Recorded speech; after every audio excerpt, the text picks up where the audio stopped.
Hello, everybody. My name is Eric D. Johnson, also known as BrightShine. I live right here in the city of Memphis. It's in the county of Shelby, in the state of Tennessee. Today and date is early Sunday morning, September the 4th, 2022. The time is 5:33 a.m. First, I thank all my family, my support for your continued encouragement, continue to keep myself employed right in the Memphis tri-state area, and continue to further my education tomorrow, college online, continue to pursue my social degree study, administration, underrated market. Present time, take a break, going to school in the very near future. I will be going back to Monroe College Online, continue to pursue my social degree study, be an administrator, contrary to market. Now I'm starting my Facebook Live.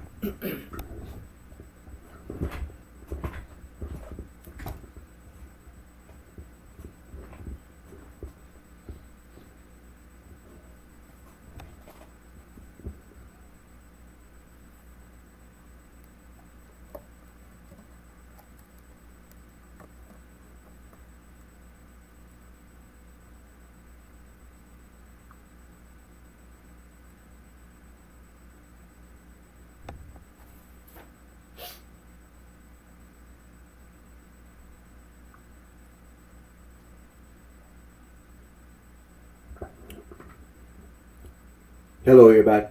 My name is Eric D. Johnson, also known as BrightShine. I live right here in the city of Memphis, in the county of Shelby, state of Tennessee. Today's date is early Sunday morning, September the 4th, 2022. The time, 5:34 a.m. First, I thank to all my family, my support for your continue encouragement, support, and continue to keep myself employed right here in the Memphis tri-state area. Continue to further my education tomorrow, college online. Continue to pursue my social degree study, being administrative, contrary, monitor, present time, take a break and go to school.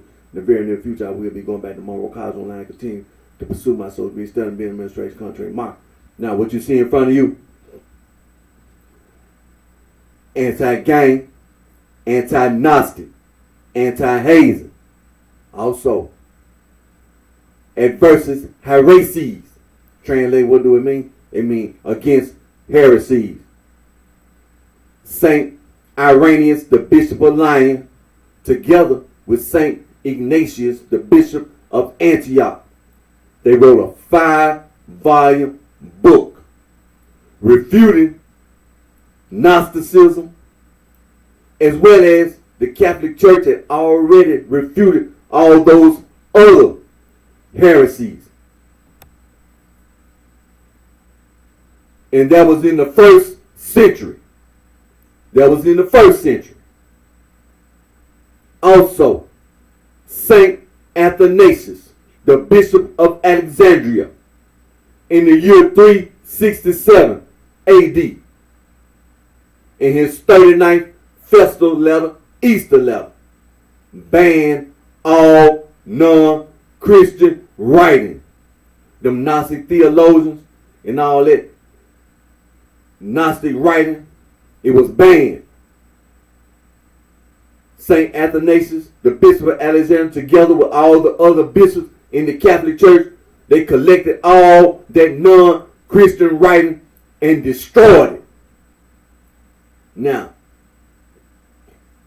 in 1945, the little farm boy over there in Nagamati, Egypt, while outside playing, found the Nagamati library. Some leftover Gnostic writings that didn't get destroyed by Saint Athanasius, the Bishop of Alexandria, and the other bishops in the Catholic Church. It didn't get destroyed. Also, Saint Epiphanius, Saint Epiphanius of Salome, the Bishop of Cyprus, wrote a 3-volume book titled Panarium Greek, Panarium Latin. Translated, it means bread basket. Scholars have also said that Saint Epiphanius of Salome, the Bishop of Cyprus, 3-volume book is also adversus heresies, against heresies.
Now, Merriam-Webster's third New International Dictionary and also the Oxford English Dictionary are going to tell you the same thing. And then you can go online, the dictionary/thesaurus.com.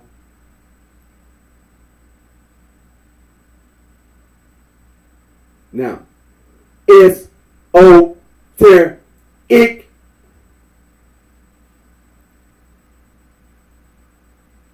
Greek esotericus, esotero, comparative eso within, from s into, from in, ikos, ik, more at in.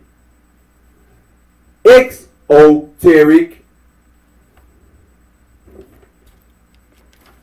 exotericus, from Greek exotericus, literally external, from exotero, more outside.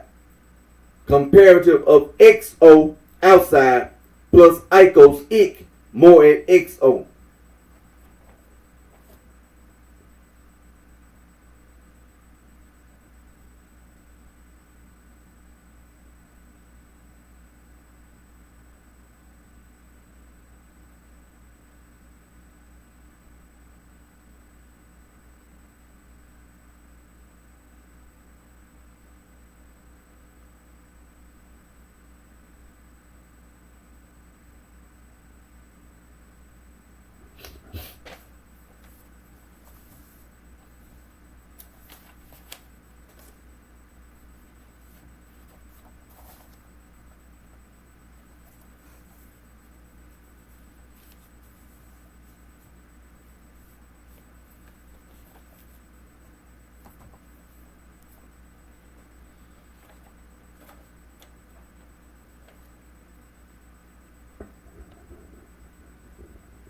Rejecting knowledge.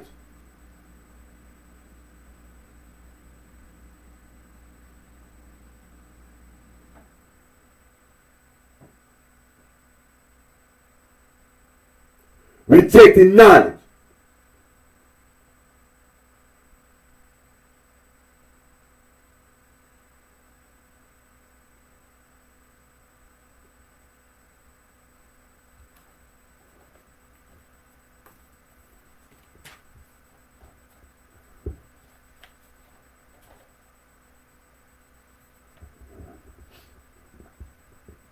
Rejecting knowledge.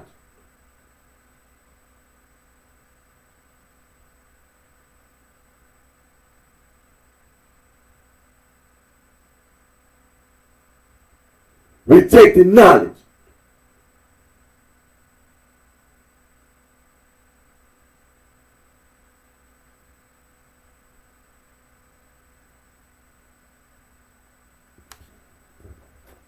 See, all that esoteric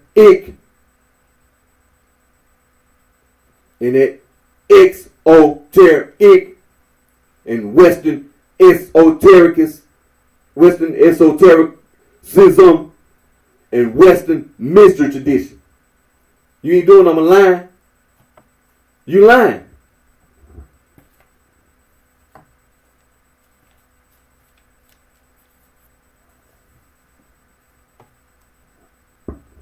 Pythagoras called all those inside his inner circle of initiates his esotericus.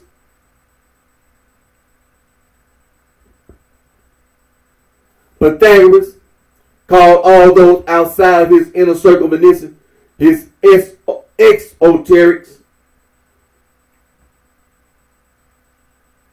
Aristotle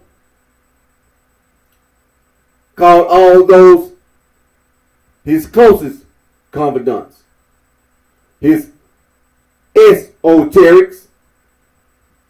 Aristotle called all those who came to his evening lectures his exoterics. Plato also used the designation esoterics and exoterics.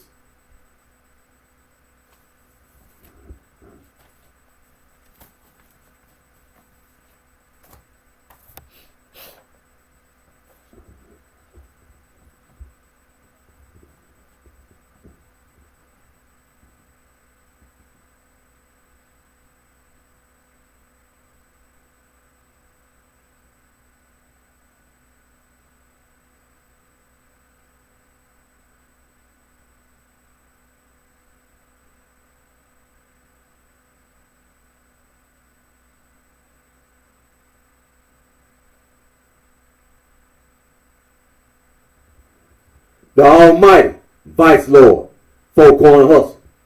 The Almighty Black Prince Stone. The Almighty Black Disciple, Poppin'. The Almighty Mickey Cole, Crackin'. The Bluefin Black Disciple, the Black Disciples. The Lord Stone Disciples. 7-Eleven, G Killer. The history of the city of Chicago. See, when you try to lie, you don't get away with that, man.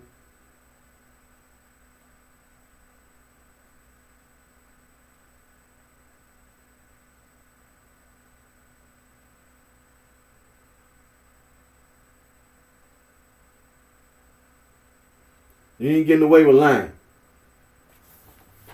The history of the city of Chicago.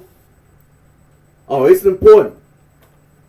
See, when I keep talking about 1945, before 1945 and after 1945, the sorority and the fraternity, the sohos and the fat bitches,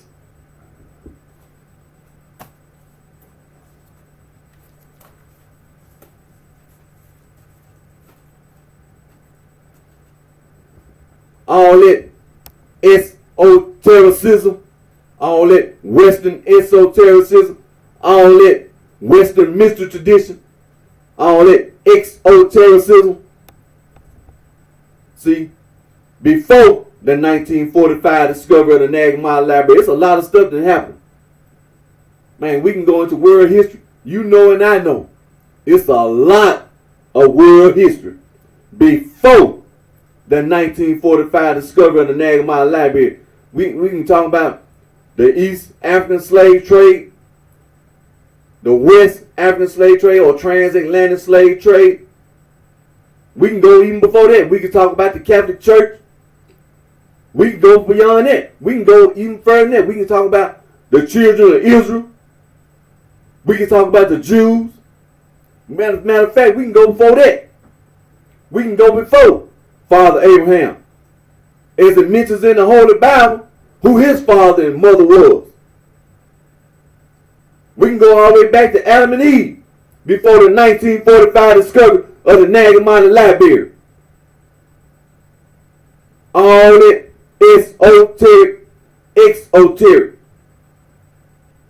In that Nagama Library, the 1945 discovery of the Nagama Library, you still talking about Gnosticism. Already had been refuted in the first century by the Catholic Church, as well as all them other heresies. The Catholic Church had already refuted all those other heresies, including Gnosticism, in the first century. Even when Martin Luther came along, the Catholic Church refuted Martin Luther. Already proved that Martin Luther was a heretic, as well as all those other precursors. Already proved that they was a heretic. This before the 1945 discovery of the Nagama Library. It's a lot of history. A lot of history. Before the 1945 discovery of the Nagama Library. And the only thing they found, the little farm boy over there in Nagama East, the only thing he found was some leftover Gnostic writings that the Gnostic theologian was writing, and it didn't get destroyed by St. Athanasius, the Bishop of Alexandria, as well as all the other bishops in the Catholic Church. You've been going around lying. You've been lying the whole time. The history of the city of Chicago.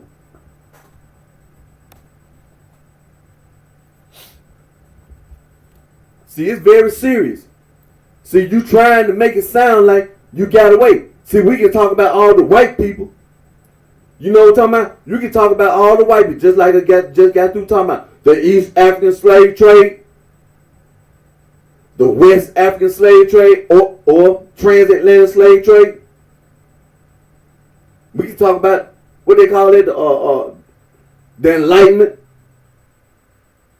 it's a lot of history before the 1945 discovery of the Nagamon Lab, the Counter-Reformation, the Catholic Reformation. It's a lot of history. It's a lot of history before the 1945 discovery of the Nagamon Library. And the only thing you found, just like I just got through saying, some leftover Gnostic writings that them Gnostic theologians was writing that didn't get destroyed in the year 367 AD by St. Athanasius, the Bishop of Alexandria, as well as all the other Catholic bishops in the Catholic Church. The history of the city of Chicago is right there in front of you. It's my dad, Chester Johnson Jr. He passed away in 2012. And my mother, Annabelle Johnson, still alive. I go and visit my mother every day. Now, my Uncle Lemuel Johnson, my dad's little brother. While I was incarcerated, my Uncle Lemuel had been murdered. I haven't forgotten, and goddamn it, I ain't taking. I ain't forgot. And goddamn it, you better believe, goddamn it, every don't take. Every don't take. I'm walking around mad all day and all night. It ain't nothing I take off these bitches. It ain't nothing I take. See, this is the history of the city of Chicago. See, my daddy, he the oldest of my granddad's children. All my granddad's children, my dad, Chester Johnson, he the oldest. Chester Johnson Sr. from Mississippi. And my dad, he was born right here in the city of Memphis. 1936. Before the 1945 discovery of the Nagamon Library. My grandma, she from Mississippi. My dad and mom, she from Mississippi. So my dad, he the oldest of my granddad and my grandmama's children. Born in 1936. Before the 1945 discovery of the Nagamon Library. My Uncle Lemuel, he the second oldest of my granddad's children and my grandmama's children. Born right after my dad. 1937. Right behind. Before the 1945 discovery of the Nagamon Library. So they growed up. They growed up before. They started growing up before the 1945 discovery of the Nagamon Library. On my mama's side, my granddad and my grandma, they both from Mississippi. My mama, she the youngest of my granddad and my grandmama's children. And my mama, she was born 1943. 2 years before the 1945 discovery of the Nagamon Library. 2 years before 1943. 2 years before the 1945 discovery of the Nagamon Library. My granddad and my grandma, during that period of time, all that esotericism, all that Western esotericism, all that Western mystery tradition.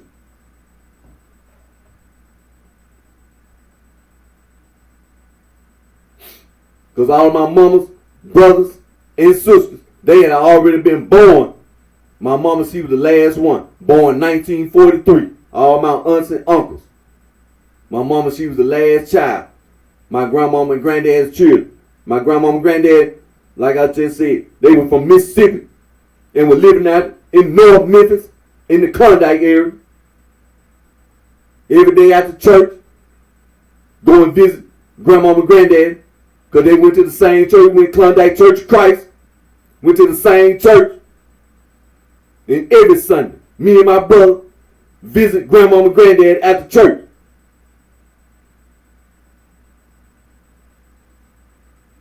Like I said, my mom born 1943, 2 years before the 1945 discovery of the Nagamon Library. Now, my grandma on my dad's side, my daddy and Lemuel's mama, she had another son, Walter, my Uncle Walter. Grandmama's third child. Grandmama had a daughter.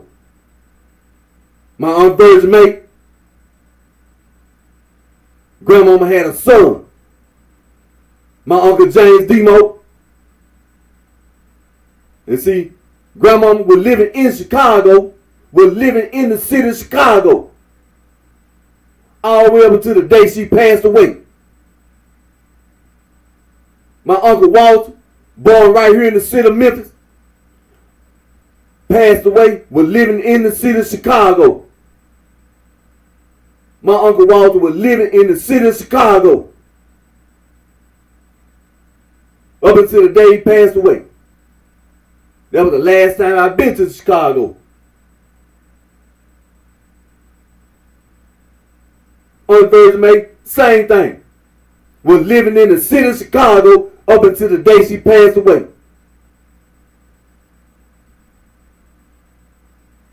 My Uncle James Demo was living in the state of Mississippi up until the day he passed away.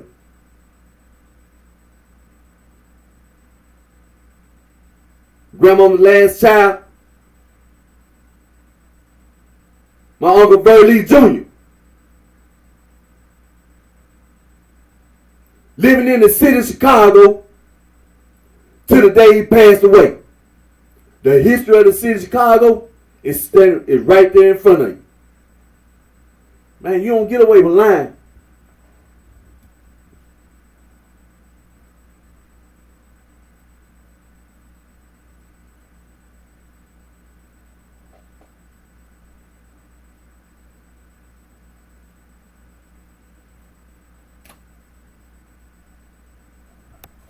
You don't get away with lying. You don't get away with lying. That Nagamon Library, that 1945 sculpture Nagamon Library. See, when my granddad and my grandmama, my dad is dead, my granddad, Chester Johnson Sr. from Mississippi. Him and my grandmama, they both from Mississippi. See, they growed up. They were raised and growed up under that Western esotericism, Western mystery tradition that these white people, Europeans, was espousing. And that includes narcissism. It wasn't nothing new.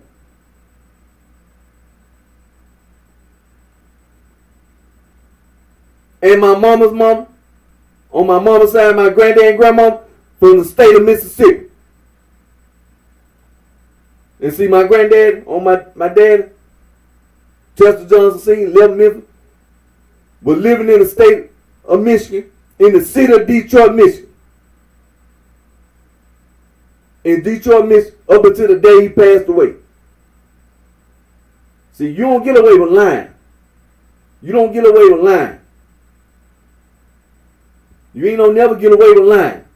See, I've been making my video. I was intentionally sitting around, walking around, because I knew that the sorority and the fraternity, the sohos and the fat bitches, as well as all the rest of that Western esotericism, all that esotericism and exotericism. See, I knew you was walking your ass around lying. It comes to making up all that lies, calling it Western esotericism, all that New Age and all that modern paganism, contemporary paganism, neo-paganism, all that polytheistic reconstructionism. You lying. All you doing is lying.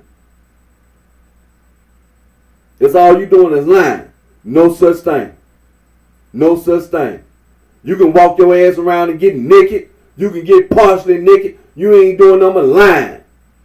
That's all you doing is lying, like you've been doing. A bunch of lesbians, gay, bisexual, transgenders, transsexuals, queer. That's all you doing is lying. It's all you been doing. It's all you still be doing. It's just going around lying, making up lies, telling lies on top of lies. But I tell you this, you may have thought you got away not getting your ass killed, but I'm going to tell you this. From this day forward, it ain't no such thing, man. It ain't no such thing as victimizing. Now, you may go around victimizing other people, but I'm going to tell you this, you ain't going to victimize everybody. You're a damn lie. Because all that Western esotericism, Western mysticism, all that Gnostic writing, all that, talking about some damn demiurge, talking about the material world is evil, polluting the water, ground, and the air, including noise pollution. Going around talking about you violating civil rights and human rights,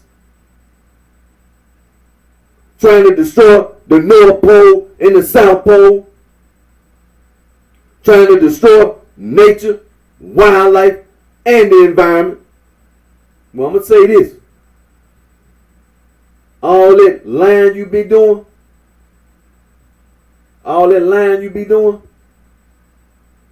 and all that trying to sneak around, trying to hide, and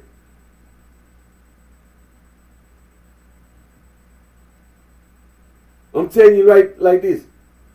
Now, I know that you think you're in the position where you think you can do all this nonsense, all this evil, all this wickedness. You think you can do all that? Going around talking about God. You don't want to believe in the God of Abraham, Isaac, and Jacob. Just like it says in the Bible.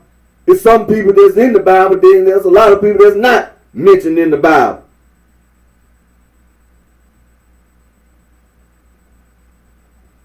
All that lying.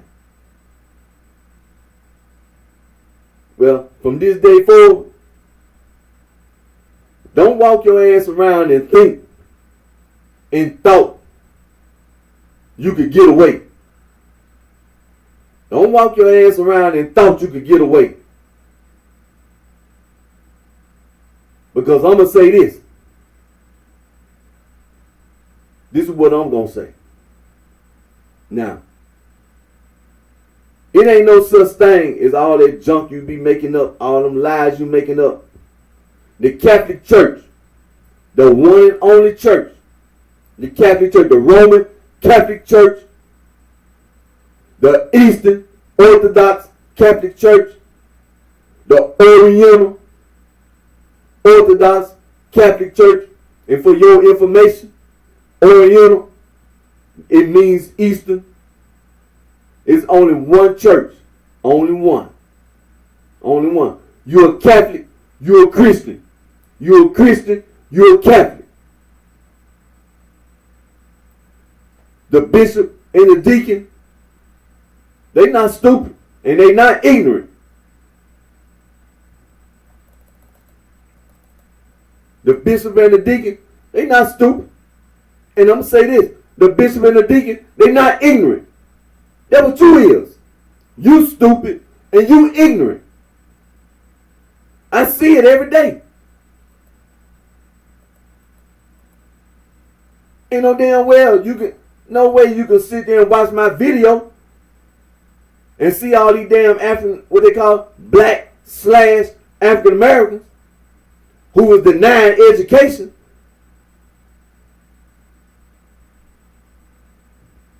Can't even read a dictionary.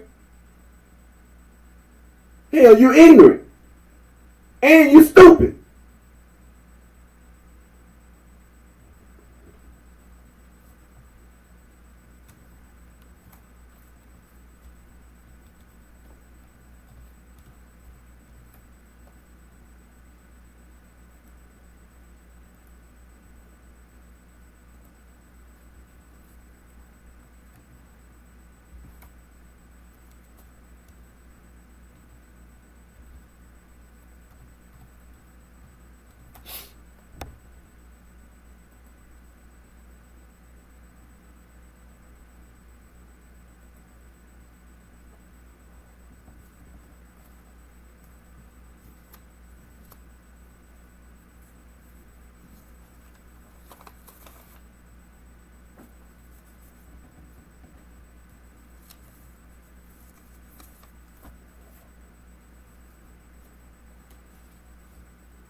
So like I said, the point is this, that you don't get away with lying.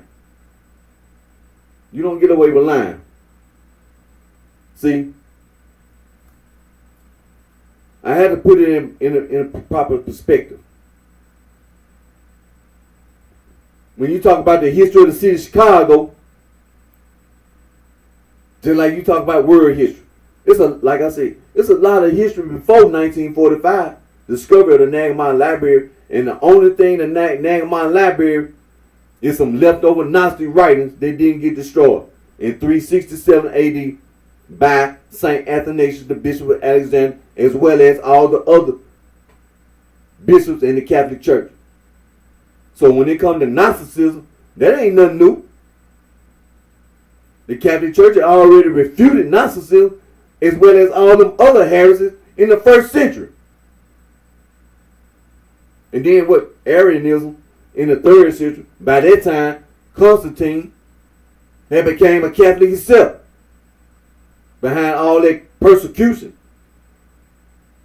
Constantine became a Catholic, became a Christian, and at the Council of Nicaea in 325 AD had to deal with Arianism. And the Catholic Church refuted Arianism. So there again, the Catholic Church, they refuting all this.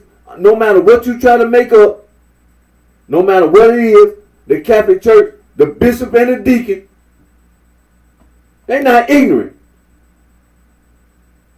That's the first thing.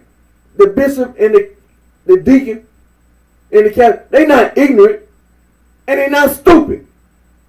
So you can keep on trying to make up all these lies and you can call it whatever you want.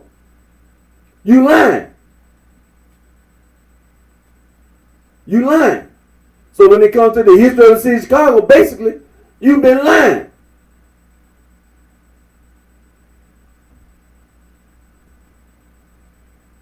So like I said, 1945 discovered the Nagamon Library. Before the 1945 discovered the Nagamon Library, on my daddy's side, my grandmama and granddad from Mississippi. They were born and raised and lived before the 1945 discovery of the Nagamon Library. And on my mama's side, the same thing. My granddad and grandma from Mississippi. They were born, they were raised, and they lived before the 1945 discovery of the Nagamon Library. You've been lying the whole time. You've been lying the whole time. And then the 1945 discovery of the Nagamon Library. See, by that time, my daddy, Chester Johnson Sr., he was already born in 1936. So he was born and then raised and then lived before the 1945 discovery of the Nagamon Library and then after the 1945 discovery of the Nagamon Library. You've been lying the whole time. And my mama, Annabelle Johnson, she was born 2 years before the 1945 discovery of the Nagamon Library in 1943. 1943. My mama and my dad were born 1936 in Memphis, and my mama born 1936 right here in the city of Memphis. 2 years before the 1945 discovery of the Nagamon Library. And the only thing the Nagamon Library, the little farm boy in Nagamon of Egypt, the only thing he found was some leftover Gnostic writing that didn't get destroyed. You've been lying the whole time.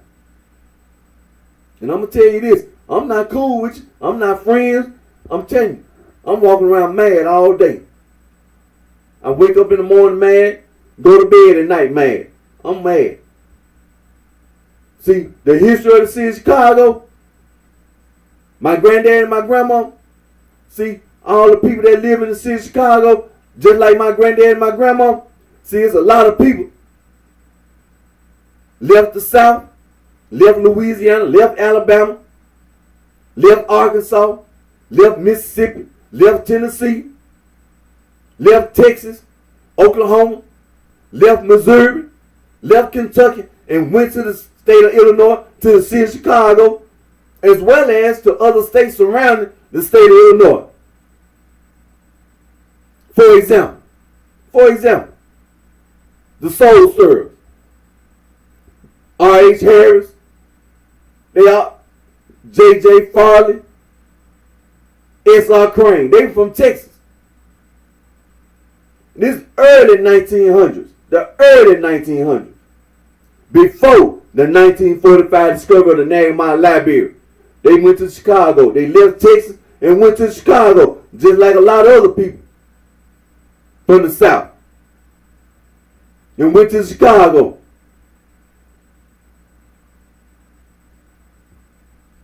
Then the 1945 discovery of the Nagamon Library, just like Sam Cooke, his mama and his daddy from Mississippi. All his sisters and brothers, they were all born in Mississippi. Then left. Mom and dad took all their children, left Mississippi, and moved to the city of Chicago.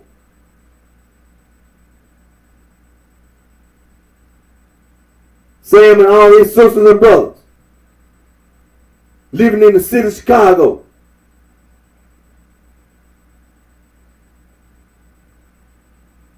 Look, Johnny Taylor, born in West Memphis, Arkansas. His mom lived in West Memphis, Arkansas. If I ain't mistaken, then he ended up in Chicago. I think he went to Kansas. I had to go on Wikipedia somewhere. But anyway, Johnny Taylor from right around this area, Mid-South, the tri-state area, from West Memphis, Arkansas.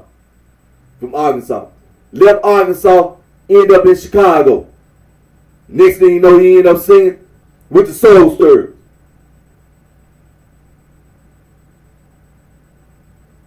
See, there's a lot of people left the South, ended up in the city of Chicago.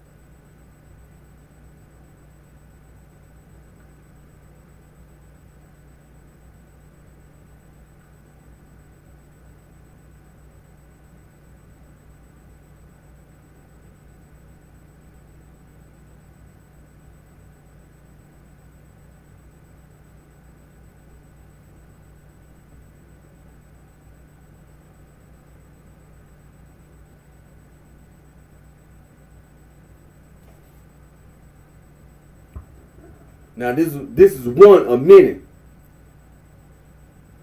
well-paid websites that you can go to and learn about the history of the city of Chicago. What's it? Chicago gang culture.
See, the history of the city of Chicago and going around lying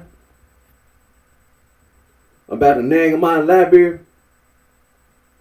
Now, like I was on my previous video, see, it ain't really nothing else for you. You just keep making up the same damn lie.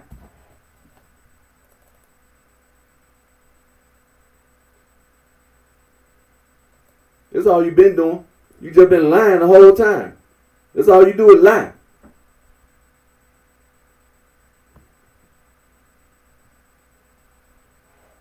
So when, you know, it's outside the door.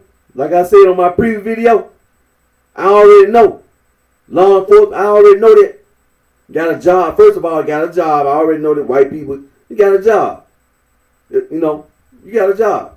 You go to work, your place of employment. You know, just like the FBI and Drug Enforcement Agency and Administration, what do you call it? The Alcohol, Tobacco, and Firearms, and U.S. Marshals. Hell, I can't name all of them. Now, that's federal. Now, to get a job at the federal Homeland Security, you know damn well you got to have a bachelor's degree. Because, you know, they got standards. The federal government, they have higher standards. They got higher standards. Now, when you come to the State Bureau of Investigation, most likely, standards a little more higher. You have to have a bachelor's degree. The State Bureau of Investigation, all 50 states, U.S. territory, State Bureau of Investigation, and state agencies, the standards are a little bit high. You got to have a bachelor's degree. Now, when you come to the state trooper, now, sometimes when you don't have all the people, you know, you short staff, like sometimes the state bureau, you know, the state troopers, they have to lower their standards a little bit. But if you got a high school diploma, you got a GED, you got a high school diploma, and you got a clean background, no criminal no criminal record. You got a clean background, and of course, you got a drug test. You got a clean drug test. You can get a job at the state trooper. The sheriff department, the same damn thing. Now, the sheriff department, sometimes they don't have enough people. Yeah, so what they do, they'll lower their standards. You got a GED, you got a high school diploma, you got a clean background, you can get a job being a sheriff deputy and pass a drug test. You can be a sheriff deputy because they have to lower their standards. The police department, you know damn well, just like right here in the city of Memphis, I know damn well they be short staffed. They don't have enough, so damn well, I know. The local police department, Memphis Police Department, well as police department all around this country, they have to lower their standards. But if you got a GED, you got a high school diploma, you got a clean background, no criminal records, and a clean drug test, you can be a police for the Memphis Police Department. You ain't got to have no associate's degree. You ain't got to have no bachelor's degree. Just have a high school diploma, GED, and you can be a police department. You can work for the police department. You can get a job. You get a diploma. You can work and get a pension. Now they got a 401k plan, all that. Benefits, life insurance, health insurance, and so on and so forth. But you've been going around lying the whole time. Because you know damn well as well I do, all around this country, all that Jim Crow, all that segregation, discrimination. It ain't always been where blacks / African American can work for law enforcement. But today, Hispanic Latinos, Asian American / Pacific Islanders, Native Americans, First Americans, Native American, First Americans. You can get a job in law enforcement. You can get a job in law, as well as you can get a job at McDonald's now. You know, used to be a time you couldn't even do that. You couldn't even sit at a counter. Couldn't even drink out of a water fountain. Just like in the movie. I know it. You seen the movie. The autobiography of Miss Jane Pittman. Right at the end of the movie. Old Miss Jane Pittman. Lived all those years. All the way up into the civil rights movement. Drank from a water fountain.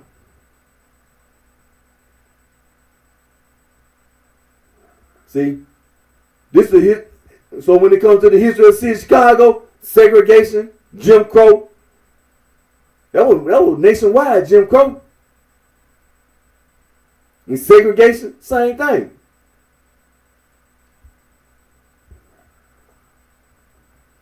I gotta get my reading in. But still, all that lying about the Nagamon Library, no, you don't get away with lying. You don't get away with lying. You don't get away with disrespecting my granddad and my grandmama. See, this is the point I'm really making. See, before the 1945 discovery of the Nagamon Library, my granddad and my grandmama, on my dad's side, man, you don't get away with disrespecting my granddad and my grandmama. And on my mama's side, my granddad and my grandmama, you don't get away with disrespecting my granddad and my grandmama. You ain't getting away with that. You ain't getting away with disrespecting my granddad and my grandma. And when my dad and my mom, you ain't getting away with disrespecting my dad and my mom. And you damn sure you don't get away with disrespecting me. Like I told you, I know damn well that outside this damn door, the state trooper riding around, the sheriff deputy riding around, and the police department riding their ass around. So I'm going to have to wait. But I tell you this, I ain't gonna wait forever. I ain't gonna have to sit around and wait forever. I might have to wait. It's temporary. It ain't permanent. I ain't finna be sitting around waiting forever.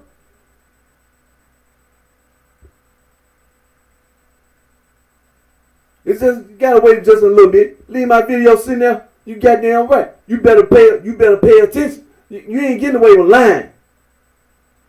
You ain't getting away with lying. Because it ain't nothing else you can lie about. So the sorority and fraternity, no, hell no. You can go around looking for the sorority. I'm doing the same damn thing you doing. You going around looking for somebody in the sorority fraternity. I'm doing the same damn thing you doing. Except one thing that's different. While you walking your ass around looking for somebody to lie to you and think you gonna tell me. No, you ain't gonna tell, because I'm gonna find the sorority. When you find the Soho and the frat bitch, I'm gonna kill them and you. I'm gonna kill them and your ass. There ain't no more lying, man. It ain't no more lying. No more. No more. It ain't nothing to lie about. I'm telling you, the only reason your ass still alive, because the police outside this door. That's the only reason. No. So when it comes to the history of the city of Chicago, talking about some gangster disciples, the supreme gangsters, man, you ain't got shit to live for. It ain't nothing to live for. You ain't gonna never get away with disrespecting my granddad and my grandma. That's first. That's the first thing I'm gonna make clear. You ain't gonna never get away with disrespecting my granddad and my grandma. That's the first thing you ain't gonna do. You ain't gonna never get away. Never. The second thing, you ain't gonna never get away with disrespecting my dad, Chester Johnson Jr., and you ain't gonna disrespect my mom, Annabelle Johnson. The third thing you ain't gonna get away with, man, you ain't gonna never get away with disrespecting me. Me. or anybody else in my family, man, you ain't gonna never get away. Talking about some supreme gangster, talking about some motherfucker, talking about some gangster of sight, some black gangster new breed, some insane gangster sight in the 1990s. Ain't none of you gonna get away. You ain't gonna never get away. The only reason you still lie outside this door, the police. That's the only reason. And I'm gonna wait. But I ain't got to wait forever. I ain't got to wait forever. Because you best believe it's going to be payback. It's going to be payback. So while you walking your ass around, you better remember this. You better remember. It ain't nothing No. It ain't nothing to talk about. Nothing. Because I kill your ass right on sight. So you ain't got nothing to say to me. Nothing. I don't want to hear a damn thing. Because first of all, it ain't no excuse. You intentionally walking around lying. Well, I tell you like this. I'm intending to kill your ass. Because see, I know that all the folks in Chicago, no. And all of my people in Chicago, they know damn well, man. No, you don't do that.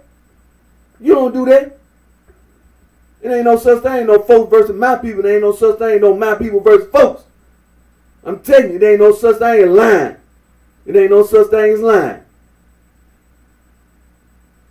You don't get away with doing that, man. No. You don't get away with doing that.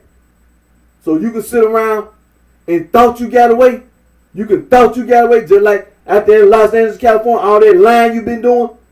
See, before 1945 discovered Nagmar Library, my granddad and my grandmama. No. On my dad's side and my mama's side. There's a whole lot of people were living in Chicago. But that 1945 discovered Nagmar Library, I know. You thought you got away. So all that Crip gang, blood gang shit, you could thought you got away. And talking about some bloodstone vinegar, some limestone. Man, you can thought you got away outside this door. I know. I already know that. The state trooper riding around, I know. The sheriff deputy riding around, I know that. The police department, I know they riding around. I know. I'm gonna wait. And I gotta tell the folks in my people's car, I know. I ain't no damn fool. But I know one thing. I'm going to wait. Just be patient. Just wait. Because I'm telling you, it's going to come a day. Don't get you. Don't make sure it gets you. Because all you've been doing is lying. That's all you've been doing the whole damn time. Lying.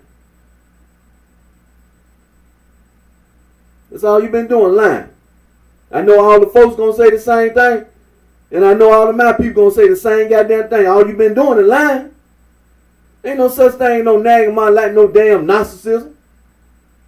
They talking about some nagging my library. And going around looking for somebody in the sorority and fraternity. Okay. And then all this other made up nonsense. Just constantly making up the same damn lie over and over again. Okay. Well, I'm gonna wait. But and then first of all, I'm not gonna have to wait forever. I'm just gonna wait, be patient. It's coming. But see, like I already know. See, the state trooper, the sheriff deputy, the police, but I already know. Just like this house got a home security system. They got a home security system, audio, video. I know that. I already know that. And the guard dog. Now, I don't have no guard dog, but I know the guard dog, the next door neighbor, the dog, barking. What time was it? What time was it when you heard the dog bark? 8 o'clock at night, I heard the dog bark. What time was it when you heard some tires screeching? It was 11 o'clock. It was 11:15 p.m. And I heard the car tires screeching. I know that.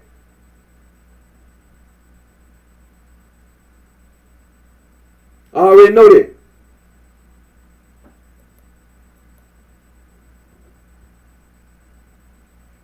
But I'm just gonna wait. Just wait. Be patient. It's coming. It's coming. I know you thought you got away. Just like on the East Coast of the United States of America. Going around trying to use the Nagamon Library. And in the state of Ohio trying to use the Nagamon Library. Okay. Okay. I'm gonna wait. I'm gonna wait. Okay. I'm gonna wait. But I know this. I'm not gonna have to wait forever. I'm not gonna have to wait forever, but I'm gonna wait. Because I'm telling you, it's gonna come a day.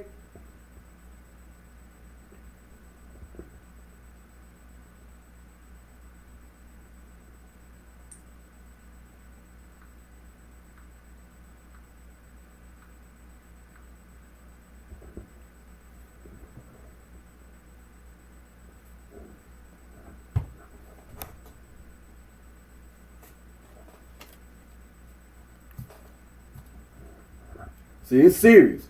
The history of the city of Chicago is serious. It's serious, man. It's serious. You ain't got no business thinking that you can play with other people. See, that's not the way I feel about my dad and my mom. I don't feel that way about my brothers. I don't feel that way about my granddad and my grandma. That's not right. I don't feel that way about myself. I don't feel that way about myself. You ain't got no business walking around trying to horseplay with me. No. Talking about no damn nag in my library. No. They talking about some damn made up lies. A bunch of lesbians and gay, bisexual, transgender, transsexual, some queer. See all that celebrity athletes and all them celebrity entertainers. See, that's, you ain't got no bit. So as of right now, just like for example, all that BET awards and all that, they just had the MTV Video Music Awards, all that Grammy Awards, American Music Awards, the iHeart Radio Music Awards. They had the big slap over there, the Oscars, the Emmys, and anything else you make up, the Tony Awards. No matter what you say, no matter what, all that celebrity athletes, celebrity entertainment. See, when you get through all that lying, you don't get away with lying. You ain't getting away with lying. I'm just gonna wait. I'm gonna wait, but I'm not gonna have to wait forever. I'm not gonna have to wait forever. Just be patient. I'm gonna leave my video. How about that?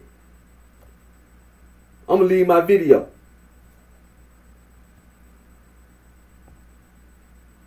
Gotta get my reading in.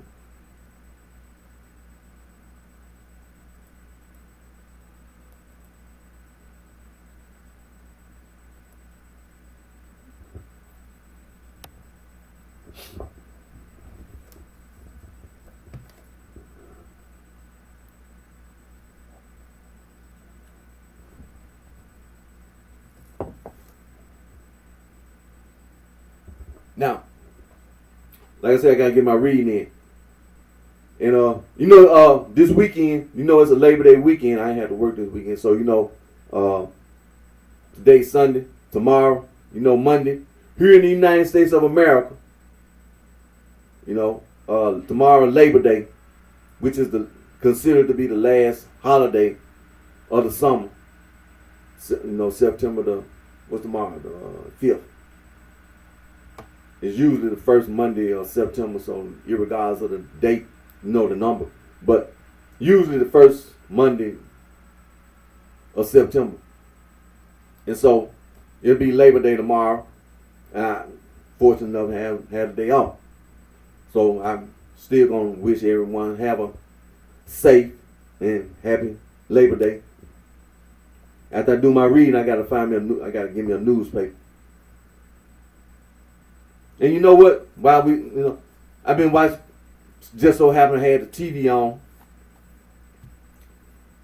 and just happened to see Fox, CNN.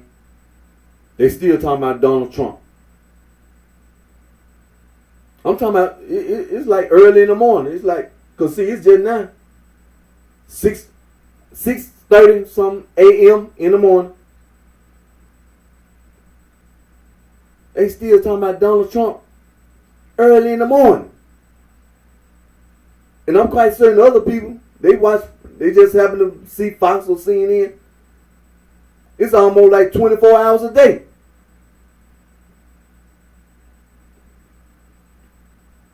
I'm serious.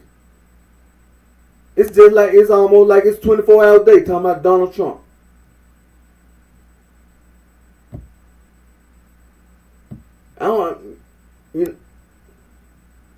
I think it's something other than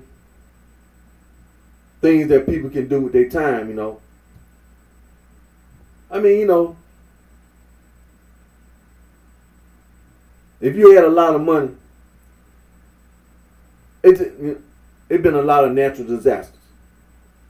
Natural disasters, floods, tornadoes, hurricanes, and wildfires. Natural disasters.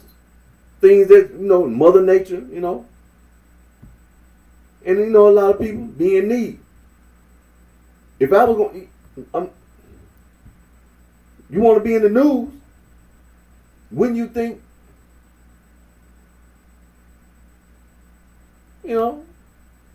somebody might need a help hand, like donate some money to the Federal Emergency Management Administration, which could help,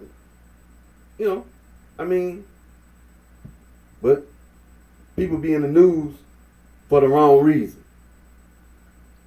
For the wrong reason.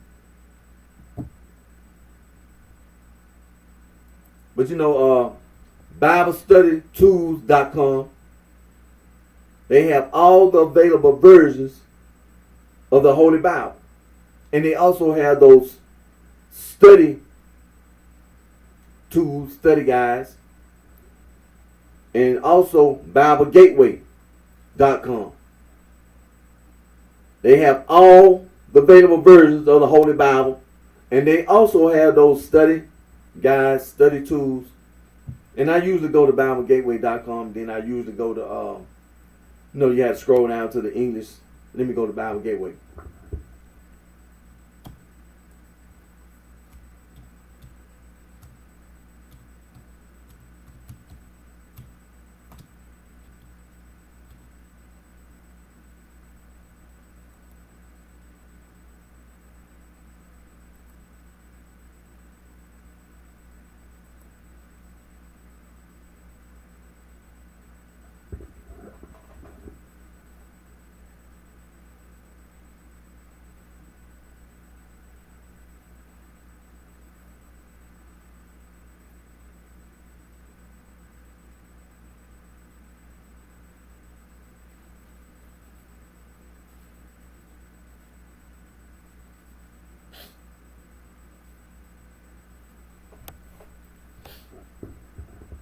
Now I got to scroll down to the English version, but they got a lot of versions, about in practically Bible Gateway, practically every language. There's a Holy Bible, and so scroll down to the English, and they have the Apocrypha. So the Common English Bible has the Apocrypha, and the Dewey Reams 1899 American has the Apocrypha, and the Good News Translation. Now I usually go to the Good News Translation, and it has the Apocrypha. And also, the New Revised Standard Version Anglicized has the Apocrypha. And the New Revised Standard Version Updated Edition has the Apocrypha. And the Revised Standard Version also has the Apocrypha. And there's also a Wycliffe Bible, and it has the Apocrypha. You don't have to ask, I know, you don't have to ask me, John Wycliffe. Look, I don't,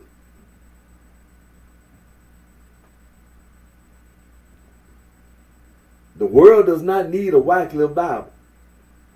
The bishop and the deacon, the world don't need no Wycliffe. Then move on. The Good News Translation.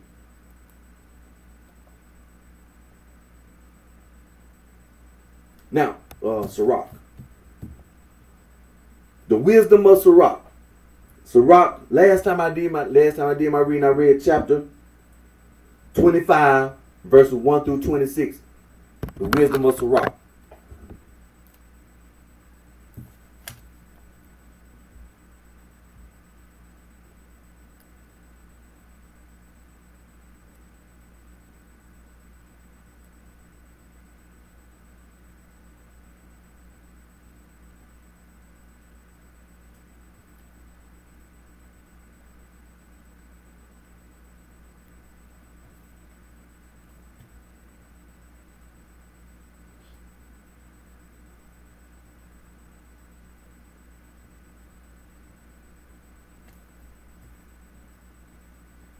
Six.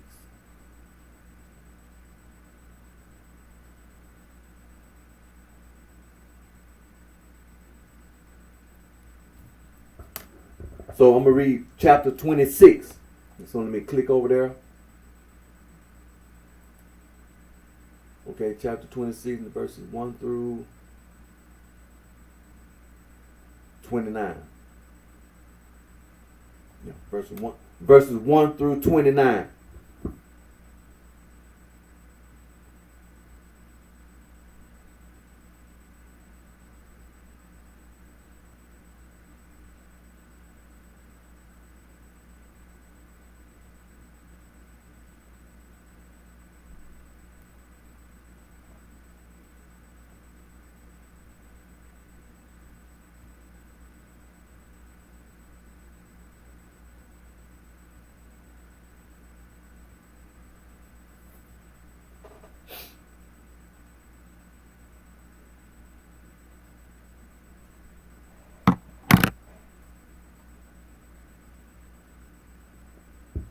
So like I said, I'm reading from the Good News Translation, the Holy Bible, the Good News Translation.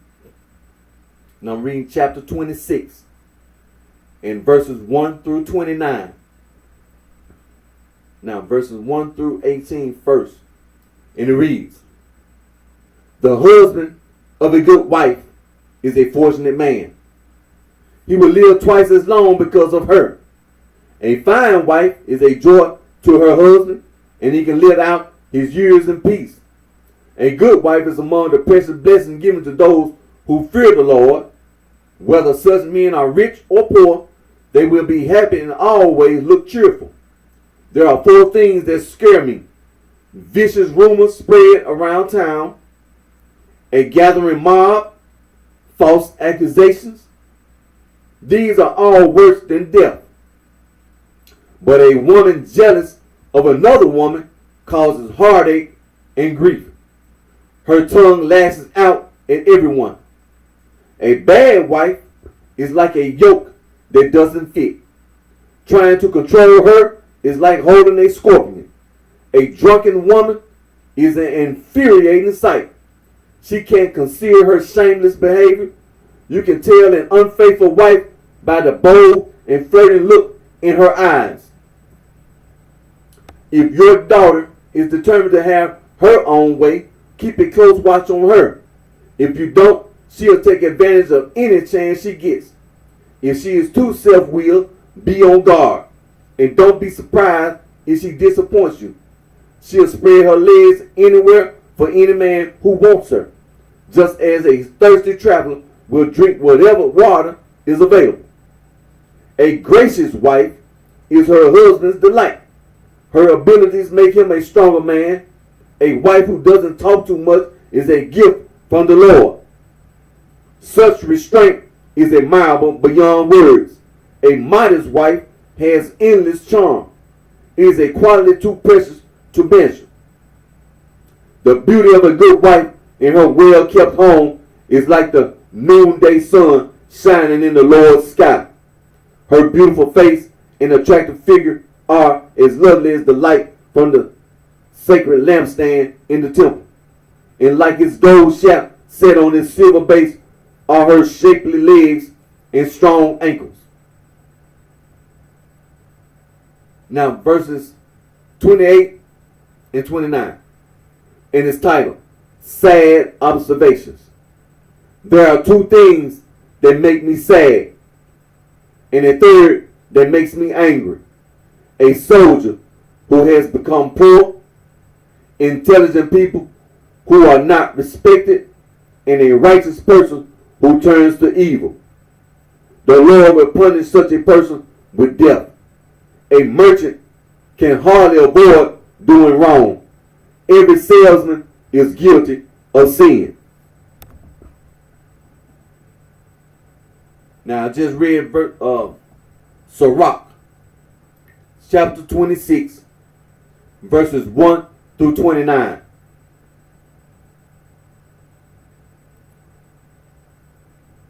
And I read from the Good News translation of the Holy Bible. And I was on this website, BibleGateway.com.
So now I'm going to continue my reading.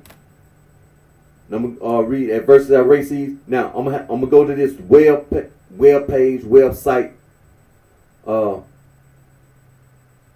www.earlychristianwritings.com.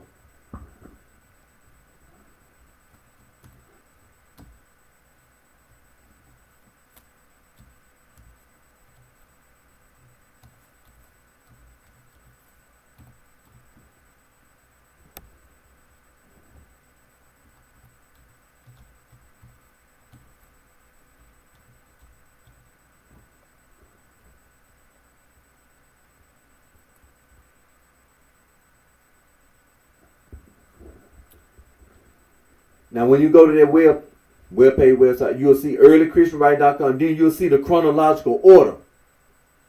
You'll see the chronological order on the first page from 30 through 60 AD. 30 to 60 AD. Then it'll go all the way over to around 320, 380 AD.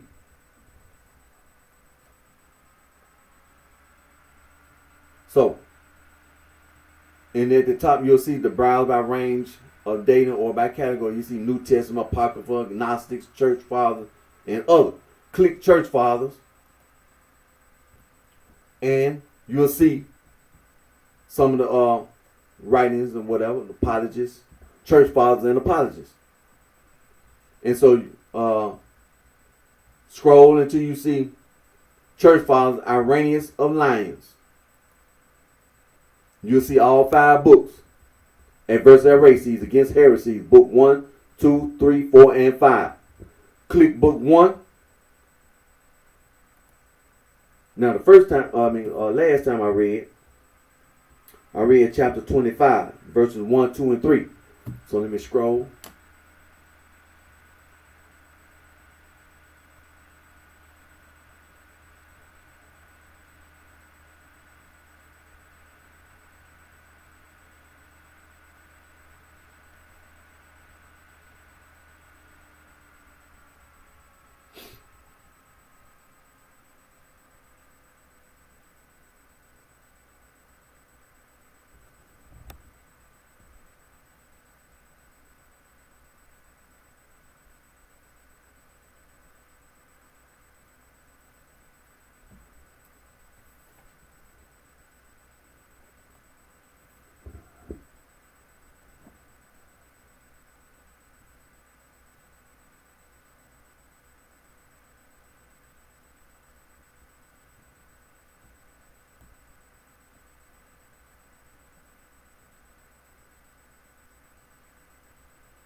And so it was 6 verses. I read verses 1, 2, and 3 from chapter 25. Like I said, chapter 25. It was total 6 verses. So I read verses 1, 2, and 3 last time. So I'm going to read 4, 5, and 6 this time.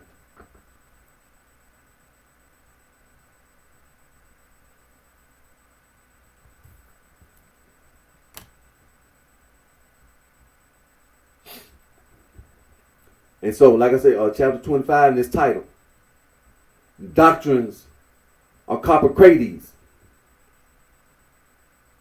And so, verses 4, 5, and 6. Verse number 4, and it reads, So unbridled is their madness, that they declare they have in their power all things which are irreligious and impious, and are at liberty to practice them. For they maintain that things are evil or good, simply in virtue of human opinion. They deem it necessary, therefore, that by means of transmigration from body to body, souls should have experience of every kind of life as well as every kind of action. Unless, indeed, by a single incarnation, one may be able to prevent any need for others by once for all and with equal completeness, doing all those things which we dare not either speak or hear of, nay, which we must not even conceive in our thoughts, nor think credible, if any such thing is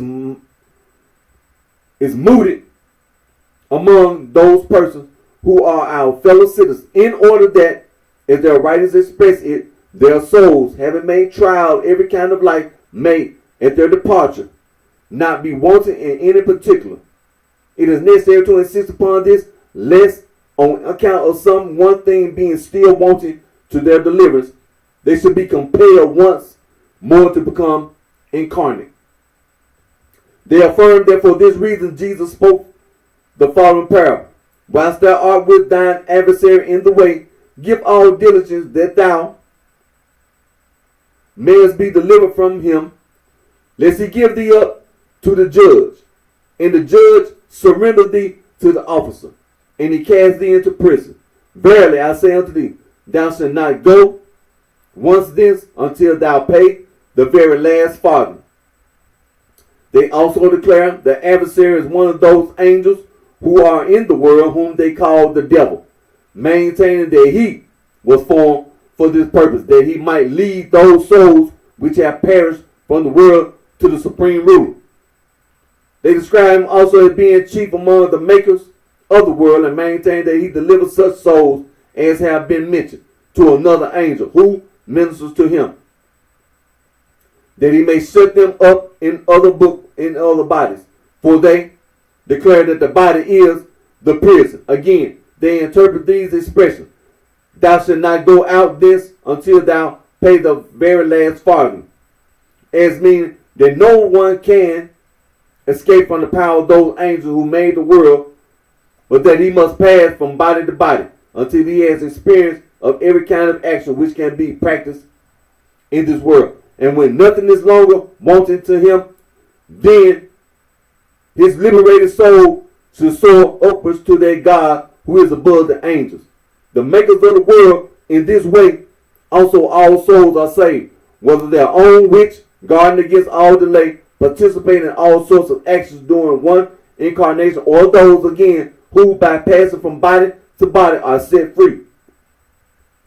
On fulfilling and accomplishing what is requisite in every form of life into which they are sent, so that at length they shall no longer be shut in the body. And thus, if ungodly, unlawful, and forbidden actions are committed among them, I can no longer find ground for believing them to be such. And in their writings we read as follows: the interpretation which they give of their views, declaring that Jesus spoke in a mystery to his disciples and apostles privately, and that they requested and obtained permission to hand down the things thus taught them. To others who should be worthy and believing, we are saved, indeed by means of faith and love, but all other things, while in their nature indifferent, are reckoned by the opinion of men some good and some evil, there being nothing really evil by nature. Verse number 6. Others of them employ outward marks, branding their disciples inside the lobe of the right ear. From among these also arose Marcellina, who came to Rome under the episcopate of Anicetus. And holding these doctrines, she led multitudes astray. They styled themselves Gnostics. They also possessed images, some of them painted and others formed from different kinds of material. While they maintained that a likeness of Christ was made by Pilate at that time when Jesus lived among them, they crowned these images and set them up along with the images of the philosophers of the world. This is to say, with the images of Pythagoras and Plato and Aristotle and the rest. They have also other modes of honoring these images after the same manner of the Gentiles. So, I just read verses 4, 5, and 6. And I just read chapter 25, titled Doctrines of Carpocrates. And I just read book number 1 at verses Heresies against heresies.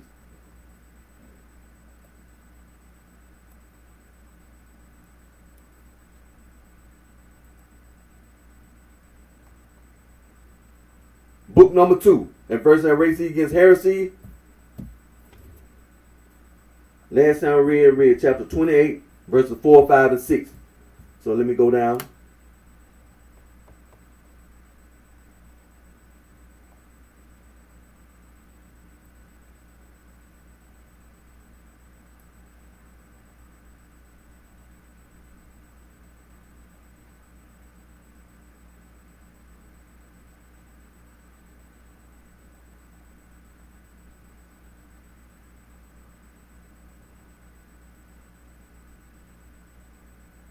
So let me see, I read 4, 5, and 6. So it was a total of 9 verses. And last time I read verses 4, 5, and 6. So I'm going to read the last 3 verses, which is 7, 8, and 9.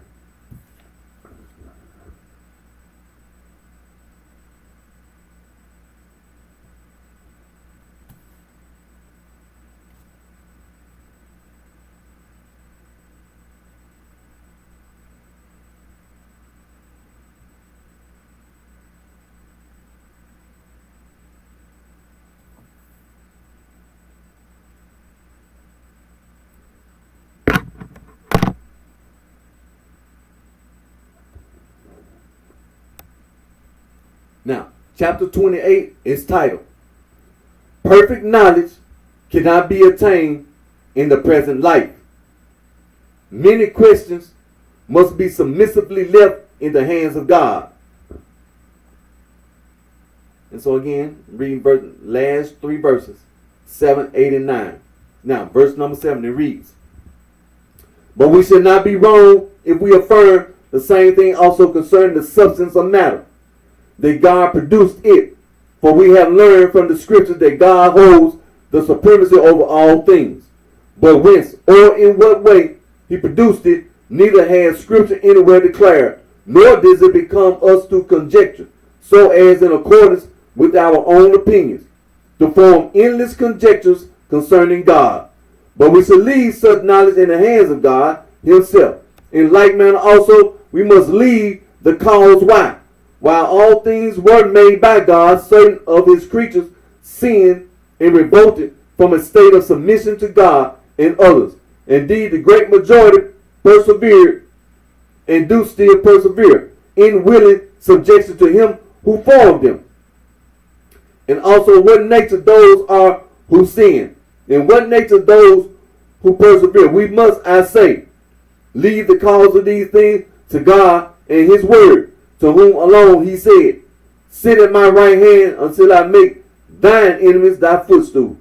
But as for us, we still dwell upon the earth and have not yet sat down upon his throne. For although the spirit of the Savior that is in him searcheth all things, even the deep things of God, yet as to us there are diversities of gifts, differences of administration, and diversities of operations.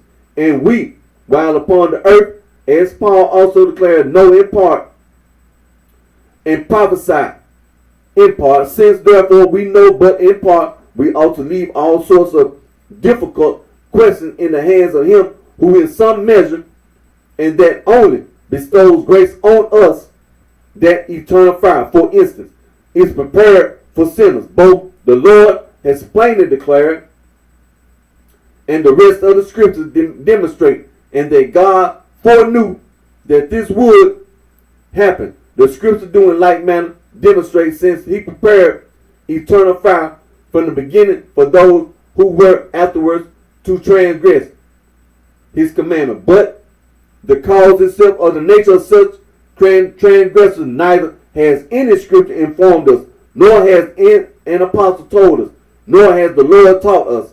It becomes us therefore to leave the knowledge of this matter to God, even as the Lord does of the day and hour of judgment, and not to rush to such an extreme of danger that we will leave nothing in the hands of God, even though we have received only a measure of grace from him in this world. But when we investigate points which are above us, and with respect to which we cannot reach satisfaction, it is absurd that we should display such an extreme of presumption as to lay open God and things which are not yet discovered, as if already we have found out. By the vain talk about emissions, God himself, the creator of all things, and to assert that he derived his substance from apostasy and ignorance, so as to frame an impious hypothesis in opposition to God. Now verse number 8. Moreover, they possess no proof of their system, which has been recently invented by them, sometimes resting upon certain numbers, sometimes on syllables, and sometimes again on names.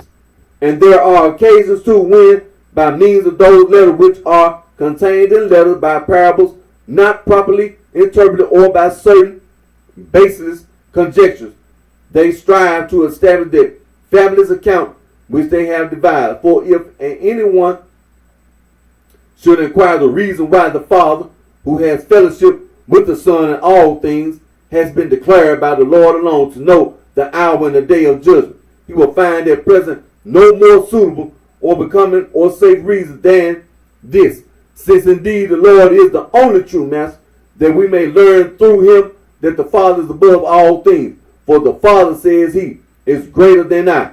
The Father, therefore, has been declared by our Lord to excel with respect to knowledge. For this reason, that we, too, as long as we are connected with the scheme of things in this world, should leave perfect knowledge in such questions as have been mentioned to God, and should not by any chance, while we seek to investigate the sublime nature of the Father, fall into the danger of starting to question whether there is another God above God. Now, verse number 9. But if any lover of strife contradict what I have said, and also what the apostle affirms, that we know in part and prophesy in part, and imagine that he has acquired not a partial but a universal knowledge of all that exists, being such and one as Valentinus or Ptolemaeus or Basilides or any other of those who maintain that they have searched after deep things of God, let him not arraying himself in vain glory boast that he has acquired greater knowledge than others with respect to those things which are invisible or cannot be placed under our observation. But let him, by making diligent inquiry and obtaining information from the Father, tell us the reason which we know not of those things which are in this world, as for instance the number of hairs on his own head, and the sparrows which are captured day by day, and such other points with which we are not previously acquainted, so that we may credit him also with respect to more important points. But if those who are perfect do not yet understand the very things in their hands and at their feet and before their eyes and on the earth, and especially the rule followed with respect to the hairs of their head, how can we believe them regarding things spiritual and super celestial, and those which with a vain confidence they assert to be above God? So much then I have said concerning numbers of names and syllables, and questions respecting such things as are above our comprehension, and concerning their improper exposition of the parables. I add no more on these points, since thou thyself mayest enlarge upon them. So I just read verses 7, 8, and 9. Chapter 28. And chapter 28 is titled, Perfect Knowledge Cannot Be Attained in the Present Life. Many questions must be submissively left in the hands of God. And I just read book number 2 at verses heresies against heresy.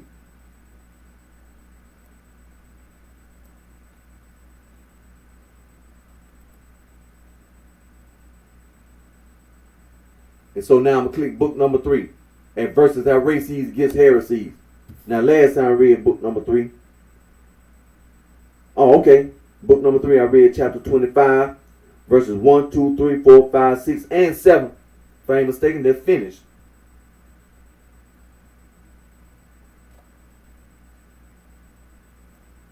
So let me scroll down to chapter 25. Oh, chapter 25. That was the last chapter of book number 3. So let me document that.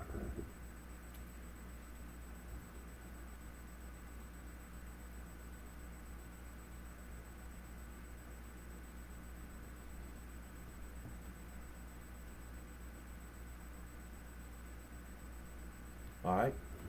So since I finished book number 3, we're going to go to book number 4. Book number 4. Now, book number 4, last time I read chapter 26. So let me scroll down. First, I got to click back over.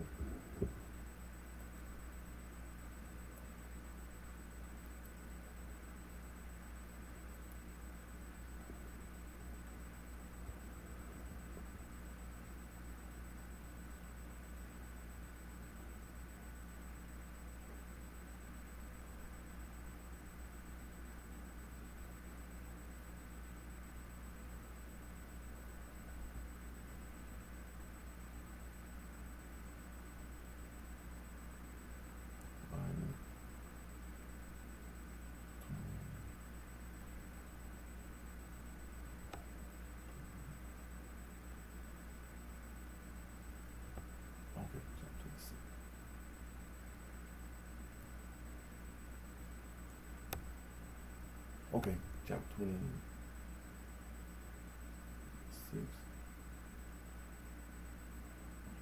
Okay, I finished chapter 26, verses 3.5. Go to 5 verses. So now I'm going to read chapter 27. 1, 2, 3, 4. There are 4 verses, so I'm going to read the first 2 verses. All right, chapter 27.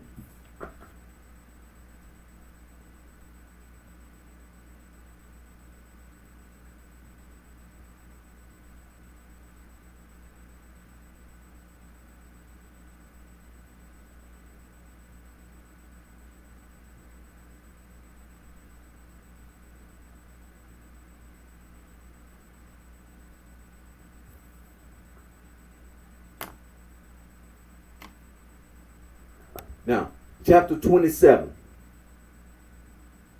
Like I said, there are 4 verses. I'm going to read the first 2 verses today, verses 1 and 2.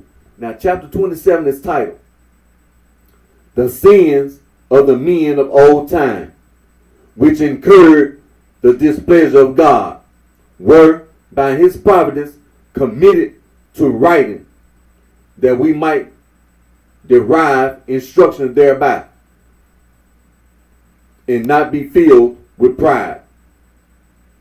We must not therefore infer that there was another God than he whom Christ preached. We should rather fear lest the one and the same God who inflicted punishment on the ancients should bring down heavier upon us. So like I said, there are 4 verses, chapter 27, and I'm going to read the first 2 verses, verses 1 and 2. Now, verse number 1, it reads, As I have heard from a certain presbyter, who had heard it from those who had seen the apostles, and from those who had been their disciples, the punishment declared in Scripture was sufficient for the ancients in regard to what they did without the Spirit's guidance. For as God is no respecter of persons, he inflicted a proper punishment on these displeasing to him, as in the case of David, when he suffered persecution from Saul for righteousness' sake, and fled from King Saul, and would not avenge himself of his enemy. He both sung the advent of Christ and instructed the nations in wisdom, and did everything after the Spirit's guidance, and pleased God. But when his lust prompted him to take Bathsheba, the wife of Uriah, the Scripture said concerning him, Now the thing Sermo,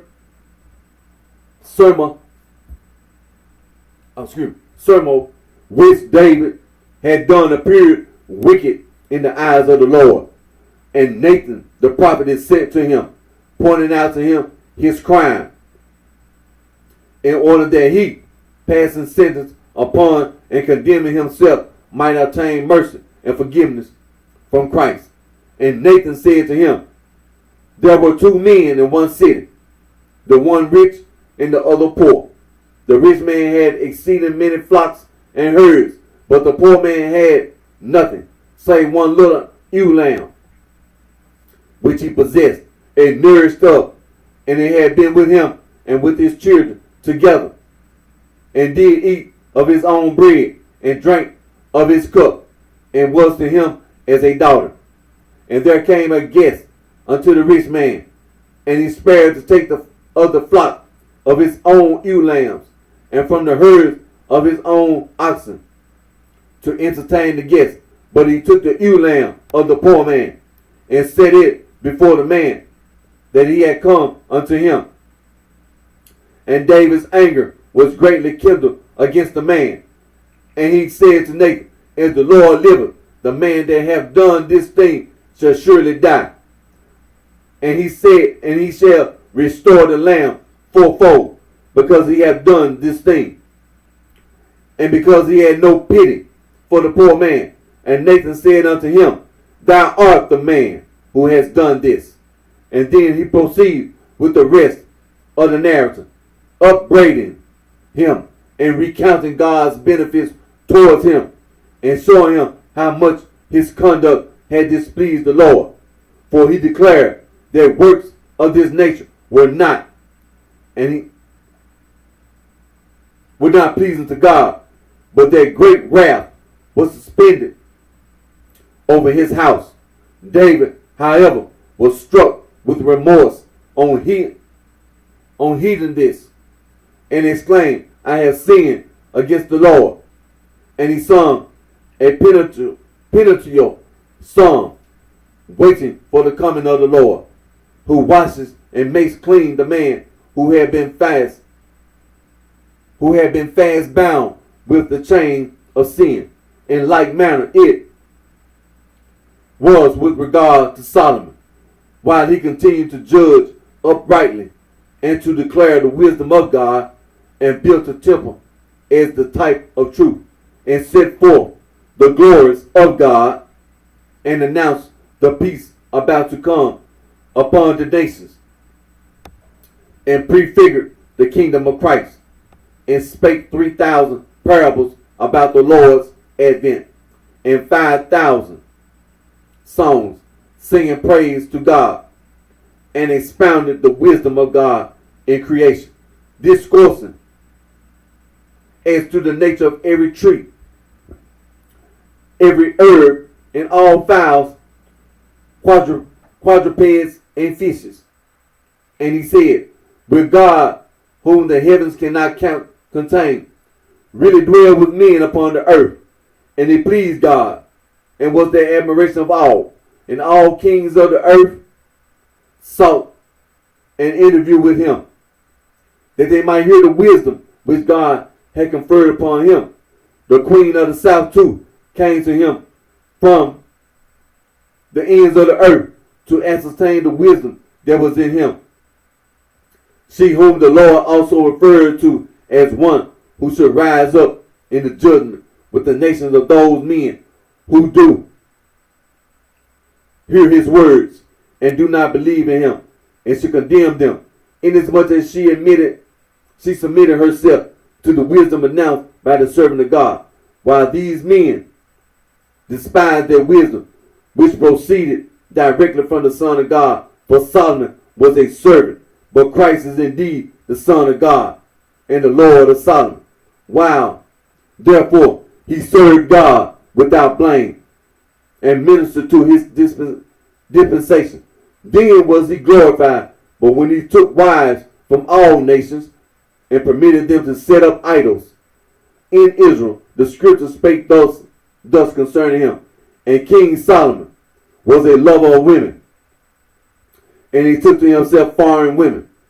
And it came to pass, when Solomon was old, his heart was not perfect with the Lord his God, and the foreign women turned away his heart after strange gods. And Solomon did evil in the sight of the Lord. He did not walk after the Lord, as did David his father. And the Lord was angry with Solomon, for his heart was not perfect with the Lord, as was the heart of David his father. The scripture has thus sufficiently reproved him, as the presbyter remarked, in order that no flesh may glory in the sight of the Lord. Now verse number 2. It was for this reason too that the Lord descended into the regions beneath the earth, preaching his advent there also, and declaring the remission of sin received by those who believe in him.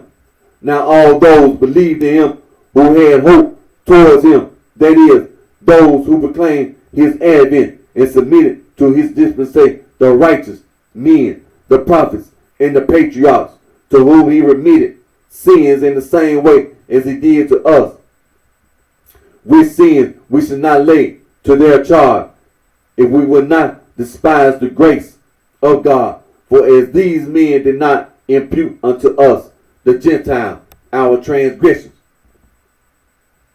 which we wrought before Christ was manifest among us, so also it is not right that we should lay blame upon those who sin before Christ come. For all men come short of the glory of God, and are not justified of themselves, but by the advent of the Lord. They who earnestly direct their eyes toward his light. And it is for our instruction that their actions have been committed to writing, that we might know in the first place that our God and theirs is one, and that sins do not please him, although committed by men of renown. And in the second place, that we should keep from wickedness. For if these men of old time, who preceded us in the gift bestowed upon them, and for whom the Son of God had not yet suffered, when they committed any sin and served fleshly lusts, were rendered objects of such disgrace, what shall the men of the present day suffer, who have despised the Lord's coming, and become the slaves of their own lusts? And truly the death of the Lord became the means of healing and remission of sin to the former. But Christ shall not die again in behalf of those who now commit sin. For death shall no more have dominion over him, but the Son shall come in the glory of the Father, requiring from his stewards and dispensers the money which he had entrusted to them with usury, and from those to whom he had given most shall he demand most. We ought not, therefore, as that premature remark, to be puffed up, nor be severe upon those of old time, but ought ourselves to fear, lest perchance, after we have come to the knowledge of Christ, if we do things displeasing to God, we obtain no further forgiveness of sin, but be shut out from his kingdom. And therefore it was that Paul said, for if God spare not the natural branches, take heed lest he also spare not thee, who, when thou went a wild olive tree, wert grafted into the fatness of the olive tree, and were made a partaker of its fatness. So I just read verses 1 and 2 from chapter 28. Excuse me. 27. And so, in chapter 27 is titled, The Sins of the Men of Old Time, which incurred the displeasure of God, were by his providence committed to writing, that we might derive instruction thereby, and not be filled with pride. We must not therefore infer that there was another God than he whom Christ preached. We should rather fear lest the one and the same God who inflicted punishment on the ancients should bring down heavier upon us.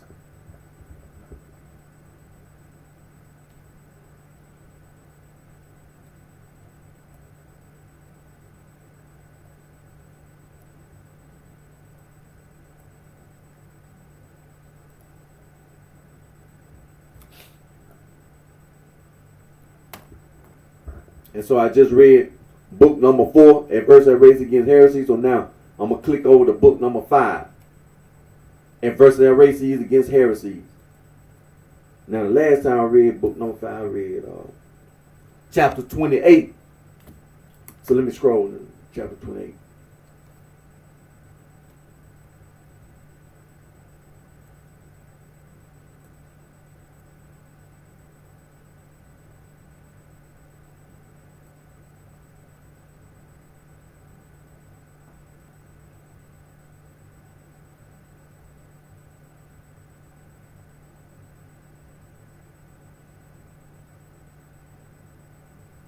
Okay, chapter 28, there are 4 verses.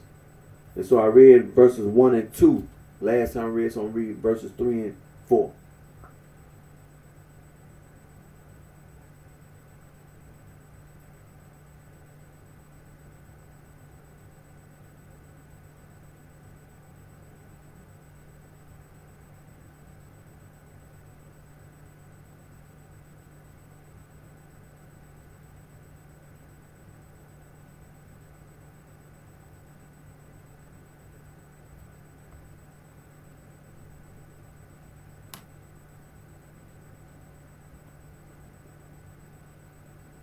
And so, chapter 28.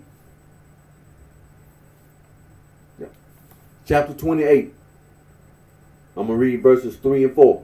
And chapter 28 is titled, The Distinction to be Made Between the Righteous and the Wicked. The Future Apostasy in the Time of Antichrist and the End of the World. So verses 3 and 4. So I'm going to start with verse number 3. And it reads, For in as many days as this world was made, in so many thousand years shall it be concluded. And for this reason the scripture says, Thus the heaven and the earth were finished, and all their adornment. And God brought to a conclusion upon the sixth day the works that he had made. And God rested upon the seventh day from all his works. This is an account of the things formerly created, as also it is a prophecy of what is to come. For the day of the Lord is as 1,000 years, and in 6 days created things were completed. It is evident, therefore, that they will come to an end at the 6,000th year. Verse number 4. And therefore, throughout all time, man, having been molded at the beginning by the hands of God, that is, of the Son and of the Spirit, is made after the image and likeness of God, the chaff, indeed, which is the apostasy, being cast away. But the wheat, that is, those who bring forth fruit to God in faith, being gathered into the barn. And for this cause, tribulation is necessary for those who are saved, that having been after a manner broken up and rendered fine and sprinkled over by the patience of the word of God and set on fire for purification, they may be fitted for the royal banquet, as a certain man of ours said, when he was condemned to the wild beasts because of his testimony with respect to God, I am the wheat of Christ, and am ground by the teeth of the wild beasts, that I may be found the purebred of God. So I just read verses 3 and 4 from chapter 28. And again, chapter 28 is titled, The Distinction to be Made Between the Righteous and the Wicked. The Future Apostasy in the Time of Antichrist and the End of the World.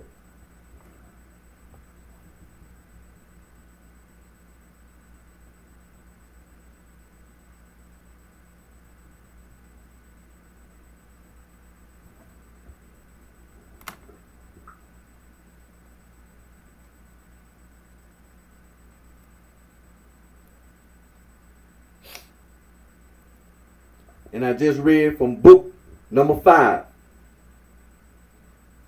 And first heresies against heresies. So I'm going to click back over to the church fathers. And let me, now, the shepherd of Hermas. Now click back over, like I said, click back over to the church fathers and click over there where it said the shepherd of Hermas. And then you'll see the Roberts Donaldson English translation. Click there. Click the Robert Donaldson English translation. All right.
So let me scroll down to the similitudes. The shepherd of Hermas. We're going to scroll down to the third book. Scroll down to the third book. All right, the third book, similitudes. Now, the last time I read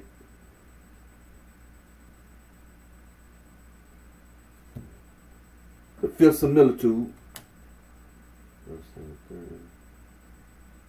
All right, the fifth similitude. I read chapter 3.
Okay, so like I said, I'm in the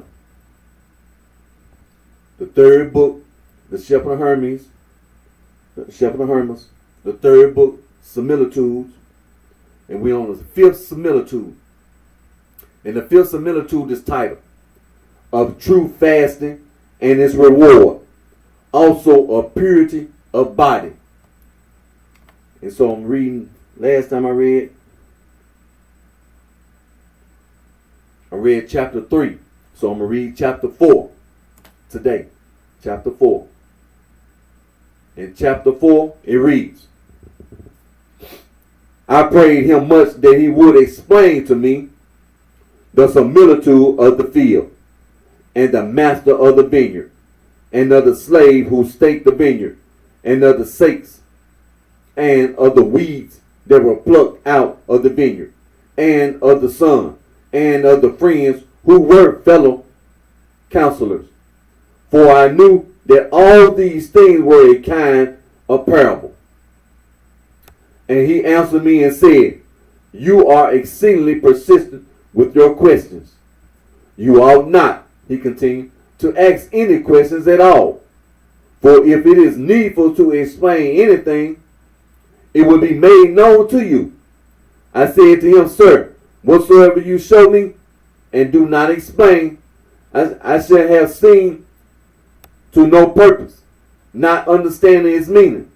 In like manner, also, if you speak parables to me and do not unfold them, I shall have heard your words in vain.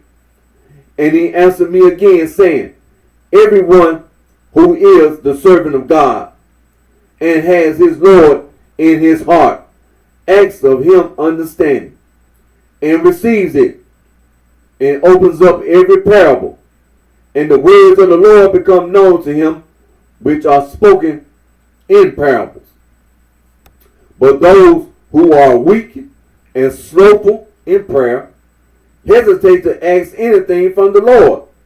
But the Lord is full of compassion, and gives without fail to all who ask him.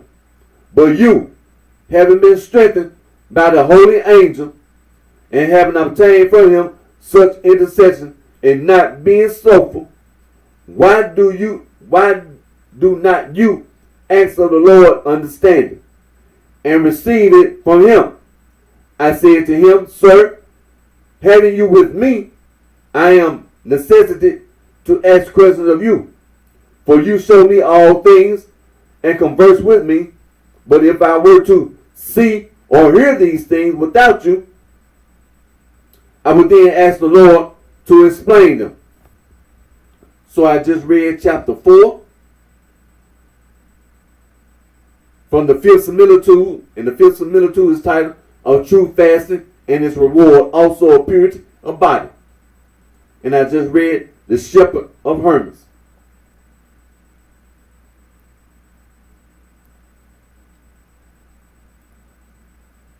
And I read the Roberts Donaldson English translation.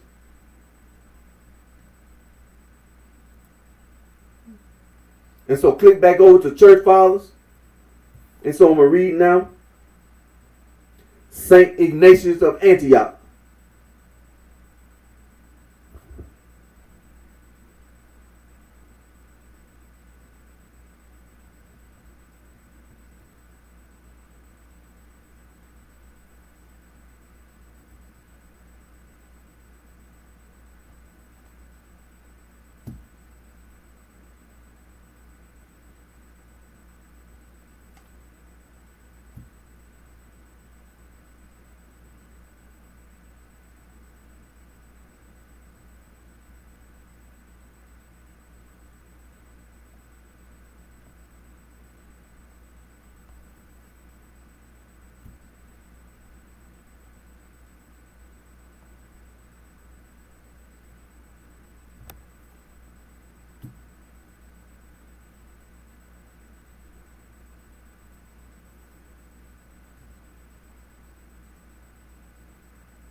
Okay, so now, like I said, I'm going to be back over on Church Fathers and click St. Ignatius of Antioch. And when you click over there, you'll see Ignatius of Antioch and you'll see to Polycarp. And then it'll be let's see, short and long recensions. Right. And then, wait. Because there's three of them to Polycarp. And so the last one, where it says short and long recensions.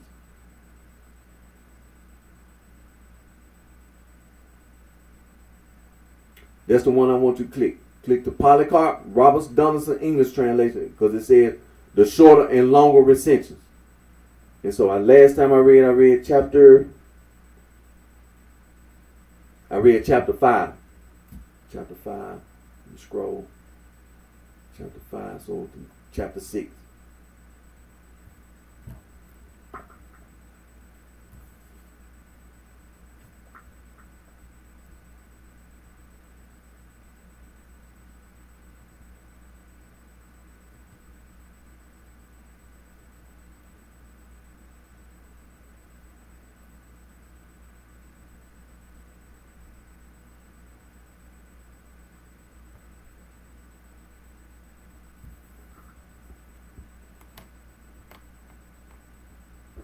Now, chapter 6.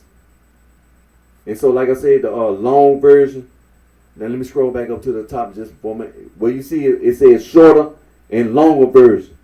So, it's two versions. Every chapter, you see the first version and the second version. The first version is the shorter version, and then the second version is the longer. So, I usually read the longer version. So, again, let me scroll back down to chapter 5. Excuse me, chapter 6. chapter 6. Scroll to chapter 6. And chapter 6 is titled, The Duties of the Christian Flock. And I'm reading the longer version. And it reads, Give ye heed to the bishop, that God also may give heed to you. My soul be for theirs that are submissive to the bishop, to the presbytery, and to the deacons. May I have my portion with them from God. Labor together with one another. Strive in company together. Run together. Suffer together. Sleep together. And awake together. As the stewards and associates and servants of God. Please ye him under whom ye fight, and from whom ye shall receive your wages. Let none of you be found a deserter. Let your baptism endure as your arms, your faith as your helmet, your love as your spear, your patience as a complete panoply. Let your works be the charge assigned to you, that ye may obtain for them a most worthy recompense. Be long suffering, therefore, with one another in meekness, and God shall be so with you. May I have joy of you forever. So chapter 6. I just read chapter 6, the long version. And chapter 6 is titled, The Duties of the Christian Flock. And I just read the epistle of Ignatius to Polycarp. So let me click back over. All right, let me click back over to Church Fathers. All right. And now I'm going to read St. Polycarp, Bishop of Smyrna.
So like I said, Polycarp. Church Fathers, click Polycarp. And then click the Roberts Donaldson English translation.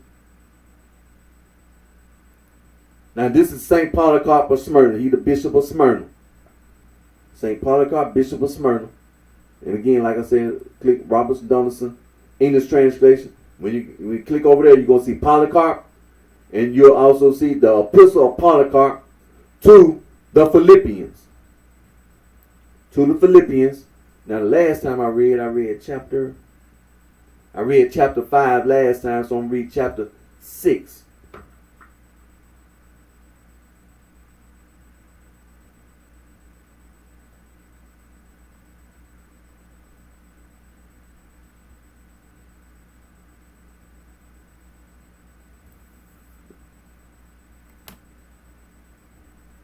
chapter 6. Okay, chapter 6.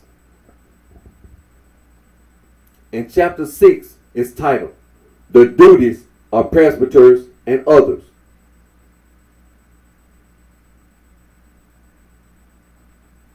And it reads, And let the presbyters be compassionate and merciful to all, bringing back those that wander, visiting all the sick, and not neglecting the widow, the orphan, or the poor, but always providing for that which is becoming in the sight of God and man, abstaining from all wrath, respect of persons, and unjust judgment, keeping far off from all covetousness, not quickly crediting an evil report against anyone, not severe in judgment, as knowing that we are all under a debt of sin.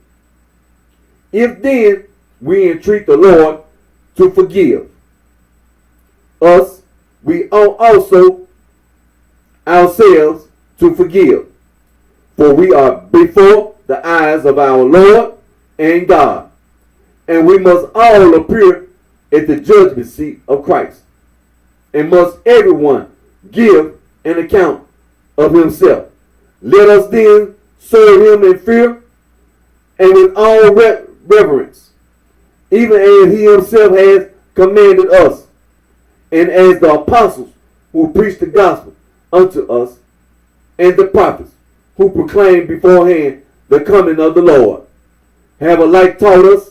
Let us be zealous in the pursuit of that which is good, keeping ourselves from causes of offense, from false brethren, and from those who in a hypocrisy bear the name of the Lord, and draw away vain men into error. So I just read chapter 6, the duties of presbyters and others. And I just read the epistle of Polycarp to the Philippians, titled Polycarp. Let me click over. And I read from the Robert Donaldson English translation. So click back over to what Church Fathers.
Oh. Oh, okay.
Okay. Now what I was doing? Chapter 5 was the last chapter on Saint Justin Martyr and Saint Justin, the discourse to the Greeks. See, chapter 5 was the last, so we finished with that. So what we read now, we reading on. So click back over where it says Saint Justin Martyr, and click where it says Robert Donaldson English translation on the resurrection. See, we finished with the discourse to the Greeks.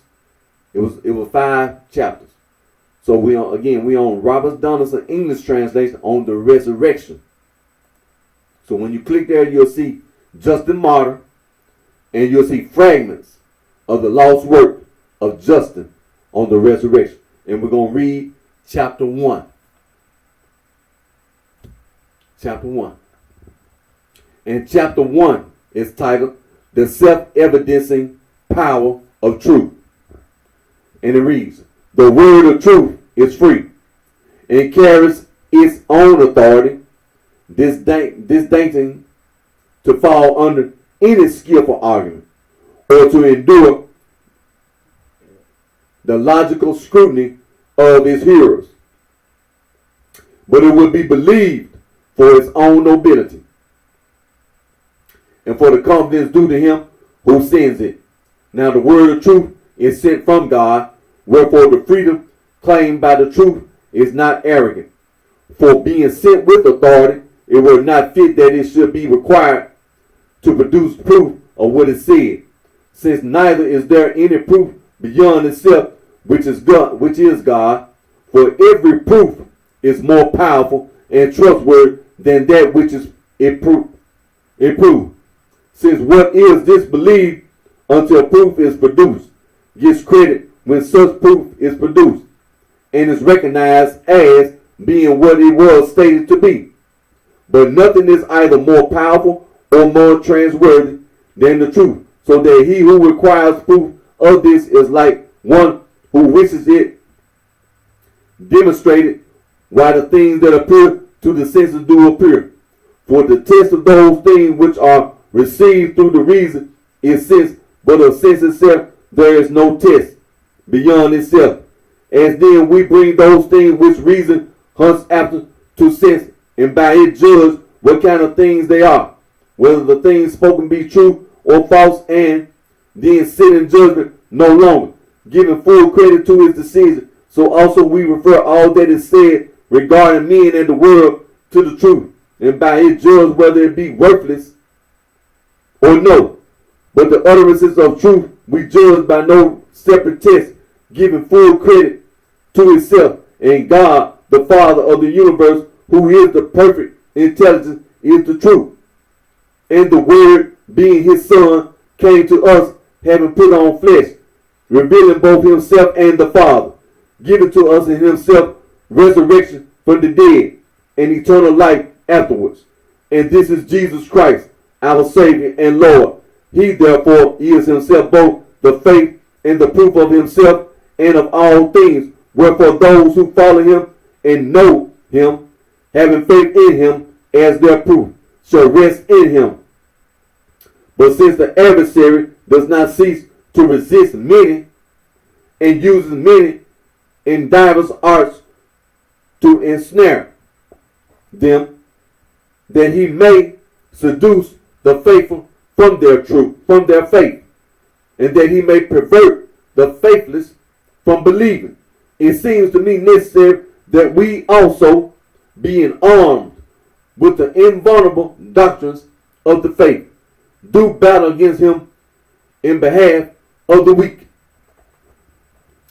So, I just read chapter 1, titled, The Self-Evidencing Power of Truth. And just read the fragments of the lost work of Justin on the resurrection, Justin Martyr. So, click back over and read the Robert Donaldson English translation on the resurrection. And then click back over the church fathers. Okay, now.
Now I'm gonna continue my reading. Click over here.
Now, I'm going to continue my reading. The 39th Festal Easter Letter. Saint Athanasius, Bishop of Alexandria. Now, I'm over here on this website.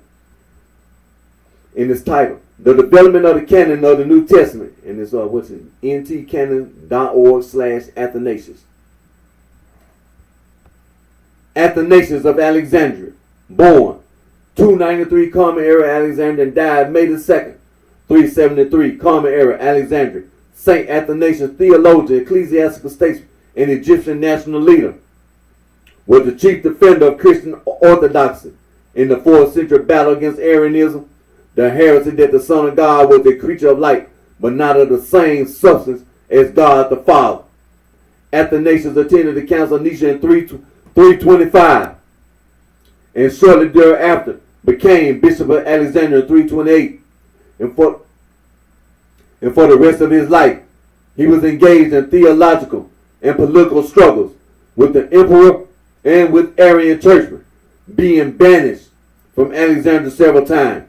He wrote many important works, including his major theological treatise, The Life of St. Anthony, and 4 orations against the Arians, and a number of letters on theological, pastoral, and administrative topics. A Catholic Encyclopedia article is online at St. Athanasius. A clear acknowledgement of the New Testament canon of 27 books appears in the 39th Festal Letter of Athanasius. Here, the threefold division of origin, or Eusebius, is abandoned as springs of salvation. There are only the 27 writings in which the doctrine of piety is proclaimed. Over against there are set the Apocrypha, fabricated by the heretics, only the Didact and Shepherd of Hermas. Besides, a few Old Testament Apocrypha are permitted for reading by those newly received into the church, since the fathers have so appointed. But these writings are not canonical. We may, however, infer from the concession that the 2 writings mentioned still enjoy very great esteem. For a visual summary of Athanasius' opinion, see the cross-reference table. There is no question that the emphasis on the exclusiveness and finality of the canon is closely connected with Athanasius' total theological conception and theoretical and Bible-related. Over and above, that it has to be observed that precisely in the years after 362, his concern was directed toward the unity of the Orthodox Church, and hence, that for him, a uniform canon was also a necessity.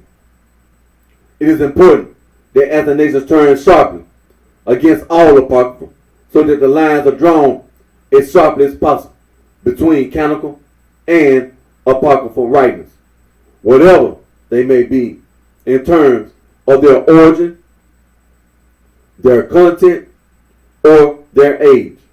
The apocrypha are downgraded as heretical and therefore excluded from any ecclesiastical use. We cannot establish what effect Athanasius' letters had outside of East. We may conjecture that it advanced the recognition of the 7 Catholic apostles in the East, but it could not remove the opposition to the revelation of John. This book only achieved its firm place in the canon of the Greek Church in the 10th century. Now, the 39th Festal Letter of Athanasius, 367 Common Era. It was an ancient custom for the Bishop of Alexandria to write, if possible, every year soon after Epiphany, a so-called festal epistle to the Egyptian churches and monasteries under his authority, in which he informed them of the date of Easter and the beginning of the Lenten fast. By fixing the date of Easter, this yearly epistle fixed also the dates of all Christian festivals of the year. In view of the reputation of Alexandrian scholars who were devoted to astronomical calculation, it is not surprising that other parts of Christendom should eventually come to rely on the Egyptian church for information concerning the date of Easter, made available to the Western church through the Bishop of Rome and to the Syrian church through the Bishop of Antioch. From Athanasius' 39th Festal Letter, in the year 367. Since, however, we have spoken of the heretics as dead, but of ourselves as possessors of divine writings unto salvation. And since I am afraid that, as Paul has written to the Corinthians, 2 Corinthians 11, chapter 30, verse, some godless person may be led astray from their purity and holiness by the craftiness of certain men, and begin thereafter to pay attention to other books, the so-called apocryphal writings, being deceived by their possession of the same name as the genuine books. I therefore exhort you to patient wind out of regard to the church's need and benefit. I mentioned in my letter matters with which you are acquainted. It being my intention to mention these matters, I shall, for the commendation of my venture, follow the example of the evangelist Luke and say, Luke, the first chapter, verses 1 through 4, since some have taken in hand to set in order for themselves the so-called apocrypha, and to mingle them with the God-inspired scripture, concerning which we have attained to a sure persuasion, according to what the original eyewitness and minister of the word have delivered unto our Father. I also, having been urged by true brethren, and having investigated matter from the beginning, had decided to set forth in order the writings that have been put in the canon, that have been handed down and confirmed as divine, in order that everyone who has been led astray may condemn his seducers, and that everyone who has remained stainless may rejoice, being again reminded of that. Athanasius now in the first place enumerates the scriptures of the Old Testament. He then proceeds, continuing, I must without hesitation mention the scripture of the New Testament. They are the following: the four Gospels according to Matthew, Mark, Luke, and John. After them, the Acts of the Apostles, and the seven so-called Catholic epistles of the Apostles, named the one of James, two of Peter, then three of John, and after these one of Jude.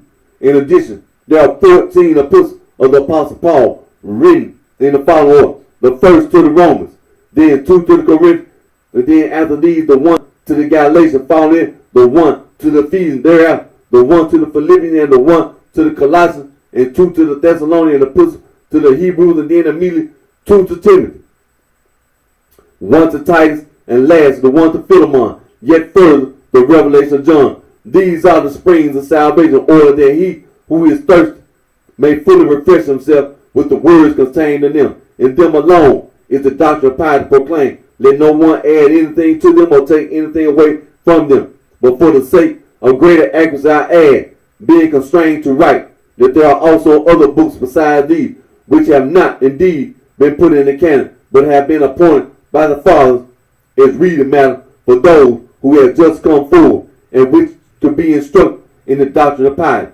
the wisdom of Solomon, the wisdom of Sirach, Esther, Judah, Tobias, the so-called teacher, Didac of the apostle, and the shepherd. And although, beloved, the former are in the canon, and the latter serve as reading matter, yet mentioned nowhere, made of the apocrypha. Rather, they are a fabrication of the heretics, who write them down when it pleases them, and generally assign them an early date of composition, in order that they may be able to draw upon them as supposedly ancient writing, and having them occasion to deceive the godless. So I just read from this website, in its title, The Development of the Canon of the New Testament, and it's ntcanon.org/Athanasius.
Now I'm going to continue my reading.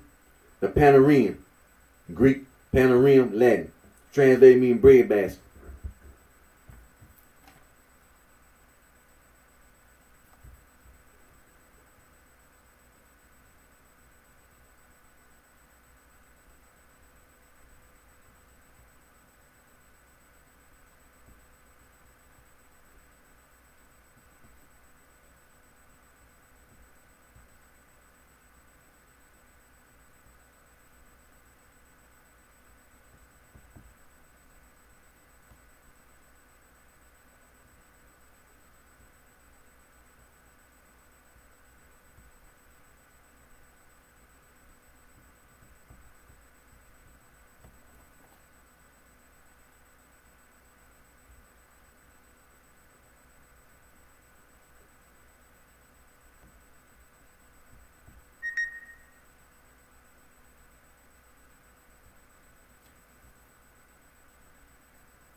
So we're reading on book 2 now.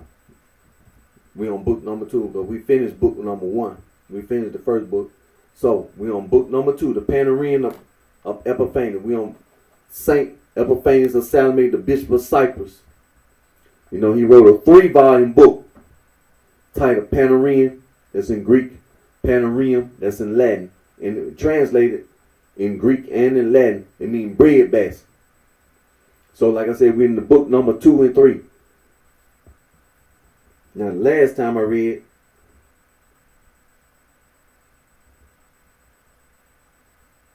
book number 2, the first section of book number 2, section 4, and read part 57, verses 1:1 through 10:9. So let me scroll. Move down.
Okay, so okay. Had to make sure I got the right one. Okay, read 57 last time. Part 57. And part 57 was the Bardesians. The part, part 57 was the notions.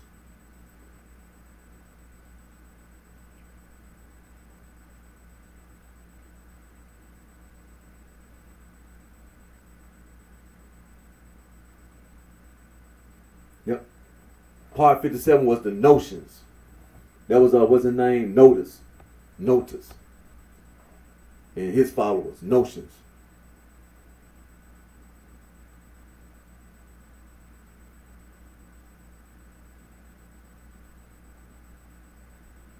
So now, we on Saint Epiphanius of Salome, Bishop of Cyprus, against Valesians. In part 58, it's 1-1 through, all right, I think it's 4-4, 1-1 through,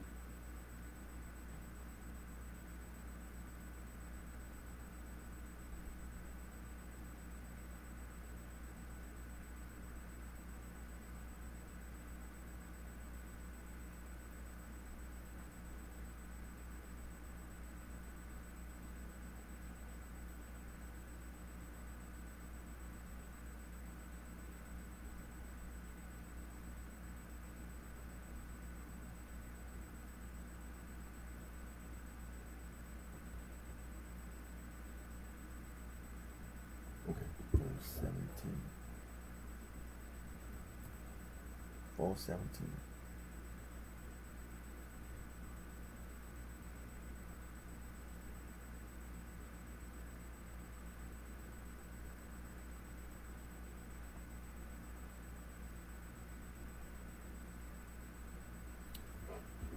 It's 1-1 through 417.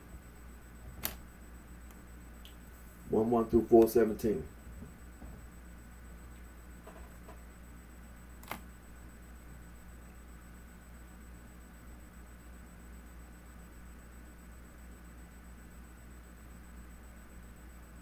And so, like I said, it's Saint Epiphanius of Salome, the Bishop of Cyprus. 3-volume book. Title Panarium, Greek translation. Panarium, that's a Latin translation, and it means bread basket in Greek and Latin. Now, and this is number 58. Number 58. Against the Valesians. Now, and like I said, it's 1-1 through 417. 1-1 through 417. And it reads, I have often heard of Valesians, but have no idea who Valles was, where he came from, or what his sayings, admonitions, or utterances were.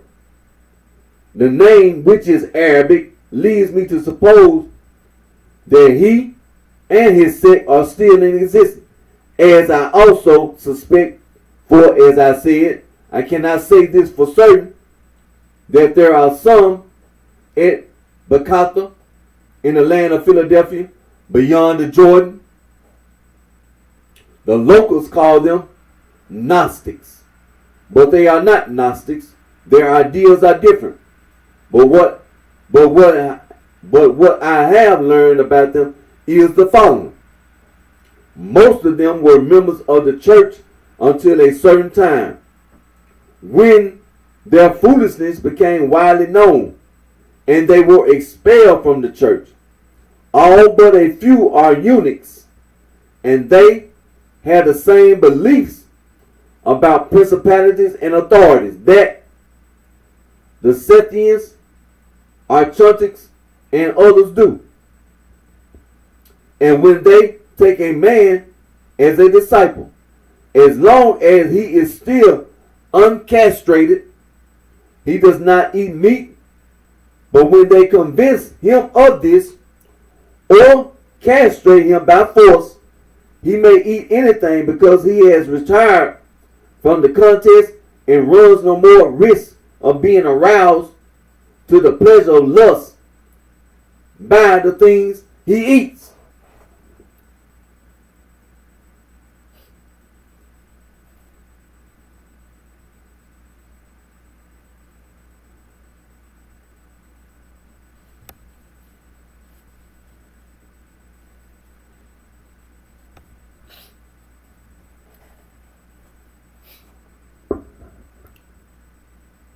And not only do they impose this discipline on their own disciples, it is widely rumored that they have often made this disposition of strangers when they were passing through and accepted their hospitality.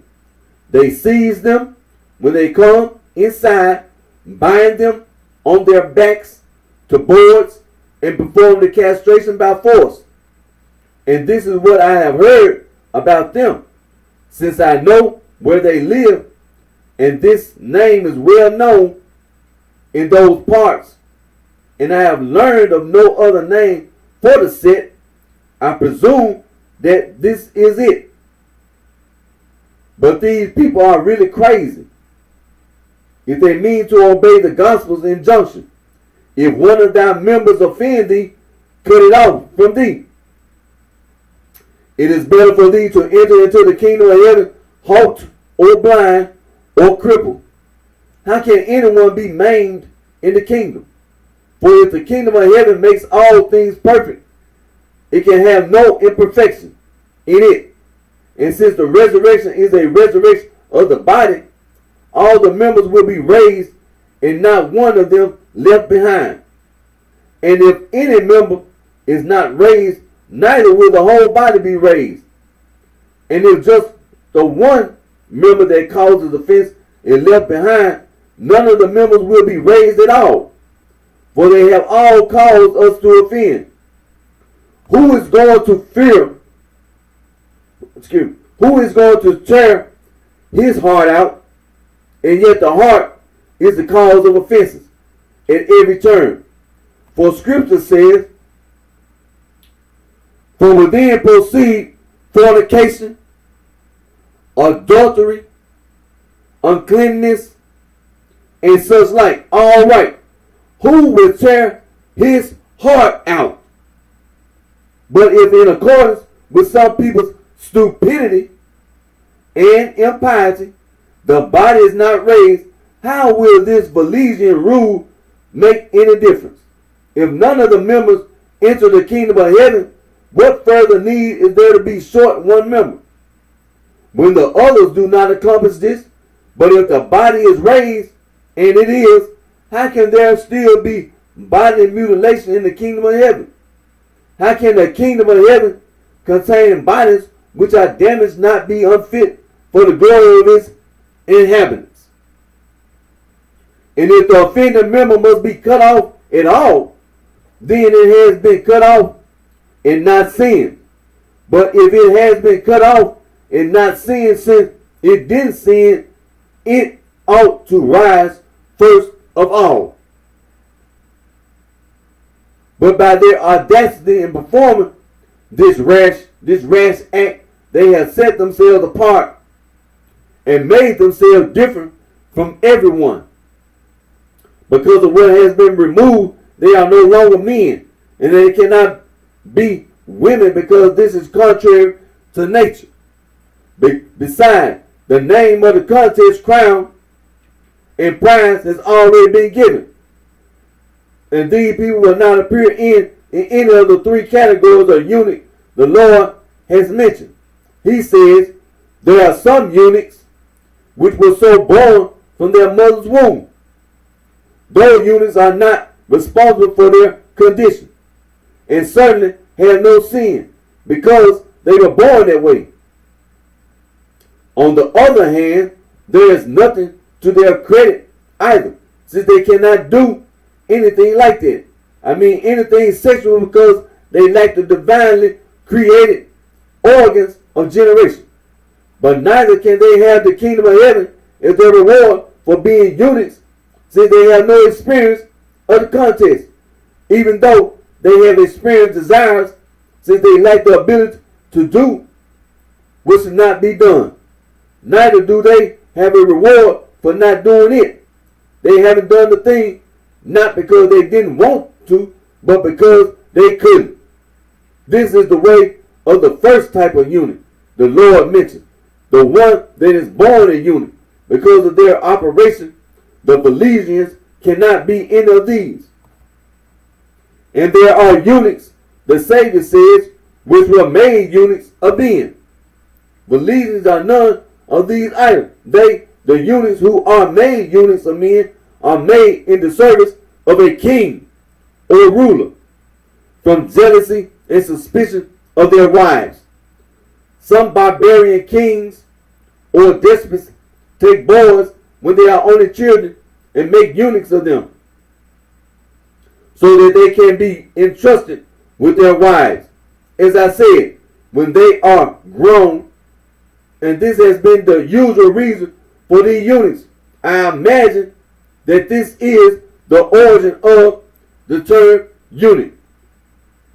The eunuch can be well disposed because his members have been removed, and with his organs removed, he cannot have sexual relations. So this is another category of eunuchs, the kind that is taken in childhood and made eunuchs by men, but not for the kingdom of heaven's sake. And there be eunuchs, says the Savior, which have made themselves eunuchs for the kingdom of heaven's sake. Who can these be but the noble apostles and the virgins and monks after them? John and James, the sons of Zebedee, who remained virgins, surely did not cut their members off with their own hands, and did not contract marriage either. They engaged in the struggle in their own hearts, and admirably won the fame of the crown of this contest. And all the millions after them who lived in the world without spouses, and won the fame of this contest in monasteries and convents. They had no relations with women, but competed in the most perfect of contests. So it is with Elijah in the Old Testament, and with Paul, who says, to the unmarried I say, that it is good for them if they remain even as I am. But if they cannot contain, let them marry. Now, in what state did he remain? For if he had been a eunuch, and his imitators had remained like him in obedience to his remain as I, how could a eunuch marry if he could no longer contain himself? In accordance with, let them marry and not burn. You see that he is speaking of continence, not of the mutilation of one's members. But if they claim to have made themselves eunuchs for the kingdom of heaven's sake, how can they distinguish themselves from the case covered by the text? There are eunuchs which were made eunuchs of men. For if one makes himself a eunuch with his own hands, he is a man, and his hands have done this infamous thing. And even though he could not do it himself, but was made a eunuch by others, he still cannot be a eunuch for the kingdom of heaven's sake, because he was made a eunuch by men, whether by his own hand or the hand of others. He will be deprived of his crown and pride as well, however, and have no further credit for abstaining from sexual relations. With the members which are needed for them removed, he cannot engage in them. But for one who injures his own member and one who cuts down another person's vineyard, the sentence is one and the same. He has not lived as God wills, but has conspired to rebel against his Creator, the Lord and God. But such a man will still feel desire. The eunuch in the sage's proverb is not exempt from desire, but desires because he cannot gratify his desire. As it says, the desire of a eunuch to deflower a virgin,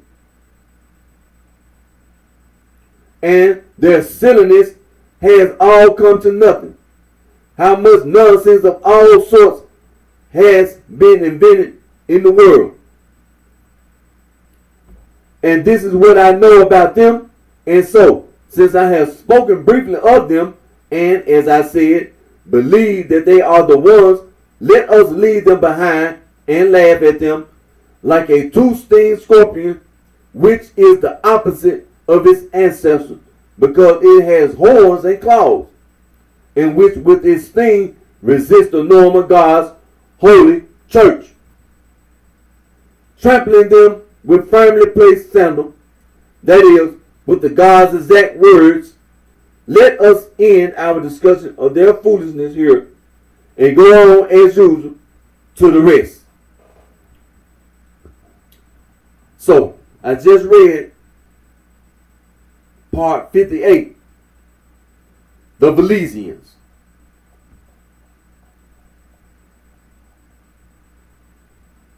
Yeah. Part 58, the Valesians. 1:1 verses 1:1 through 4:17. And just read section 4, which is the first section of book 2, and just read book number 2. The Panarium is Greek. Panarium is Latin. Translated, it means bread basket in Greek and Latin.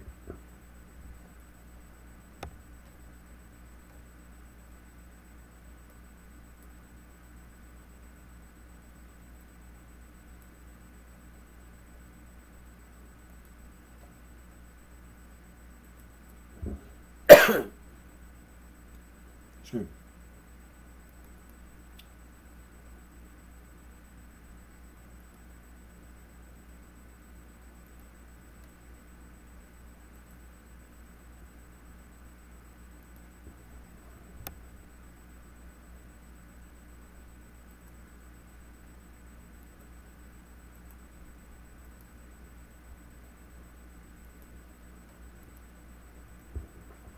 So I've done my reading for the day.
So like I said earlier, I know. See, that's the reason why I'm awake. See, that's the reason why I'm awake. That's the very reason why I'm awake. See, I know. See, law enforcement. See, there's a lot of people, like I say, state troopers, sheriff deputies, the police, local police department. See, you can have a GED. You can have a high school diploma and a clean background, and they give you a drug test. You pass a drug test, you can be a state trooper. You can be a sheriff deputy. You can be a police officer. Now, like I said, the federal government, FBI, you got to have a bachelor's degree. And the reason for that is this.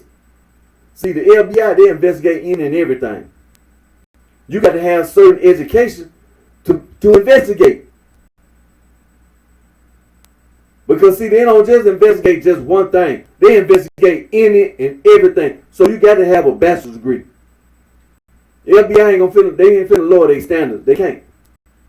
And then everybody at the FBI, that's the Department of Justice. That's the Department of Justice. You got to have a bachelor's degree, and then you got people with a master's degree and PhD with the Department of Justice. So that's federal. And then at the state level, it's gonna be the same thing. At the state level, with the State Bureau of Investigation, they investigate. They have certain investigating data. You got to have a bachelor's degree.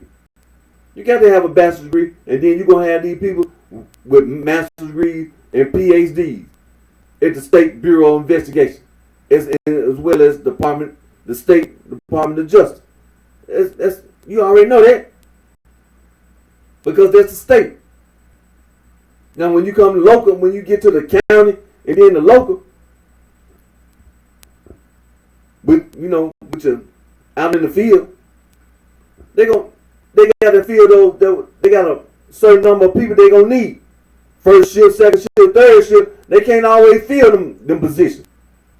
So when you can't always fill them positions, what you gonna lower your standards?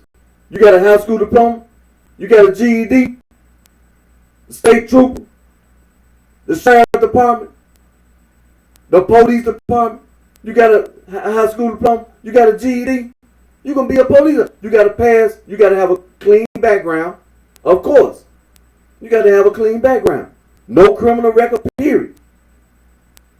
And you gotta pass a drug test. You can't have no drug conviction, of course. And hell, they might look at your credit history. I done heard about some of that on some job. So it might be that way today with the state troopers, the sheriff department, and with the local police. They might check your credit. Because see, sometimes with your credit, sometimes some stuff come up, But still, when they can't fill them positions, they got to lower their standards to fill them positions. So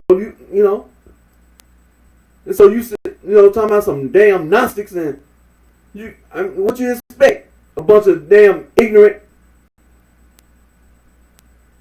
stupid individuals getting a job. See, that's what I've been talking about. Having some girls talking about they got a job, going to work, your place of employment.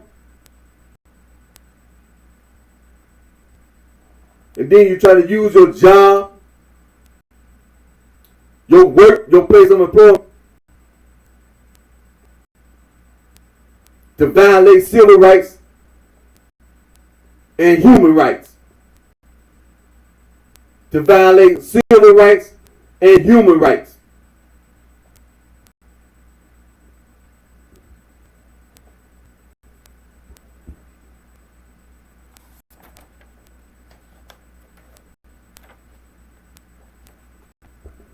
Now, the Oxford English Dictionary is going to tell you the same thing that Merriam-Webster's dictionary is telling you. Esoteric and exoteric.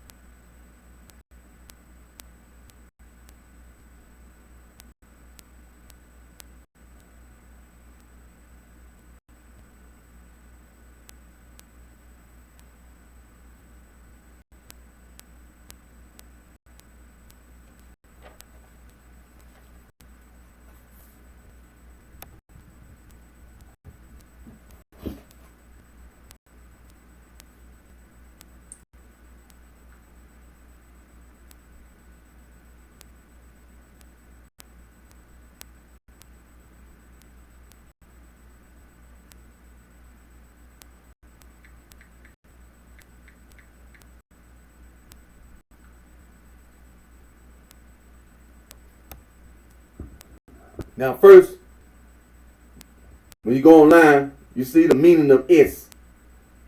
Also, languages. Forming plurals of noun ending in supplement sound boxes. Forming plurals certain noun ending in O. Potatoes.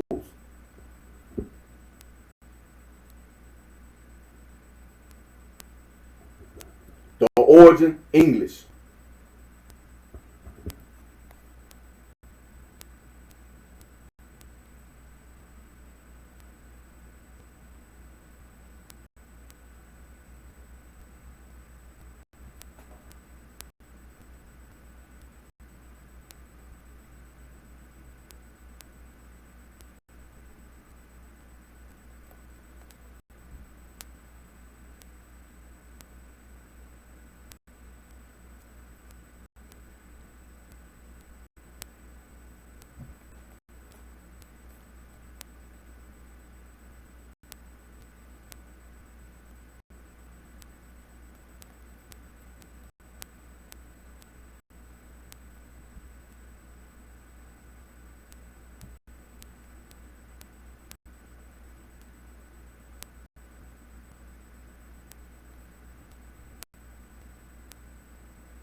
Now, Merriam-Webster's online dictionary. The history and etymology for S.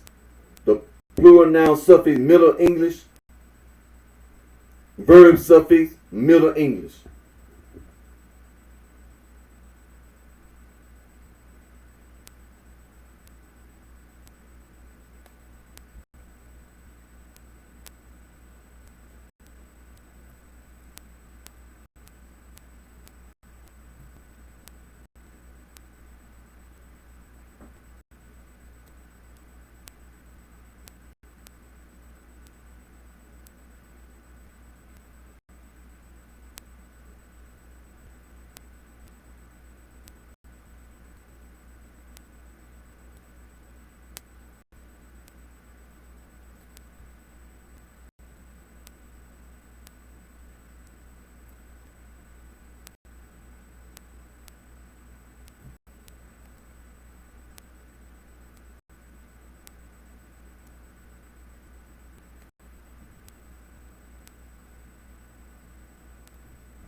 Now, I also went to dictionary/thesaurus.com, the definition and meaning of S.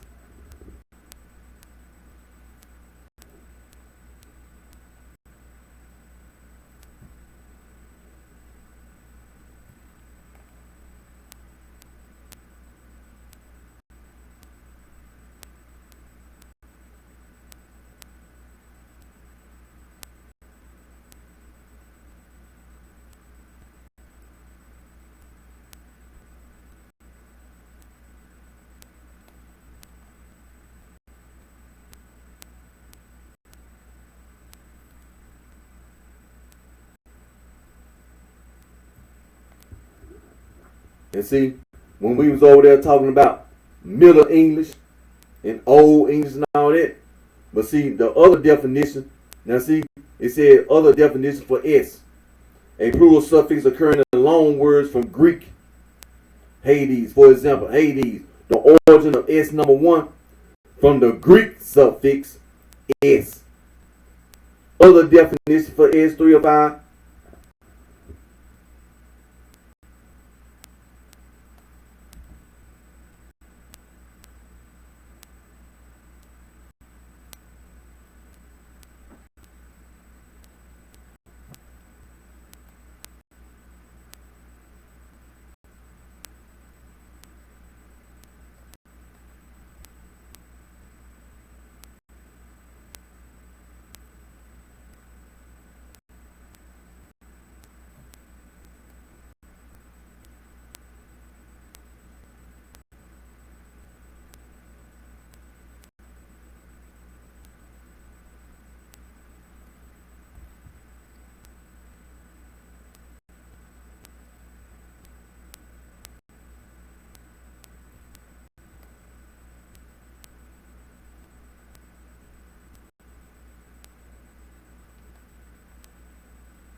Now, Oxford Languages, the meaning of O.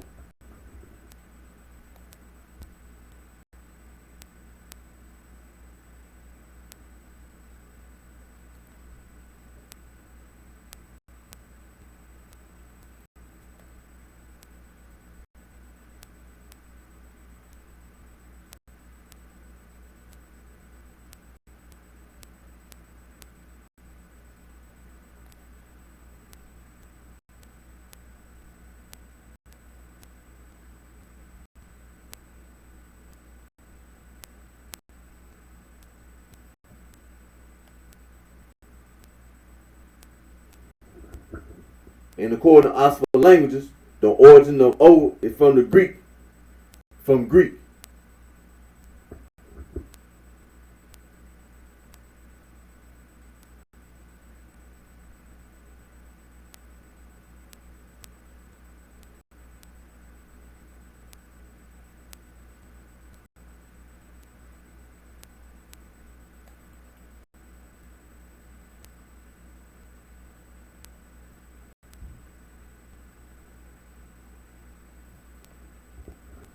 And it also says in the origin, now you have some Irish patronymic names such as O'Neill, mid 18th century from Irish.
Now, Merriam-Webster's online dictionary, the definition and meaning of O.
Then I also went to dictionary/thesaurus.com.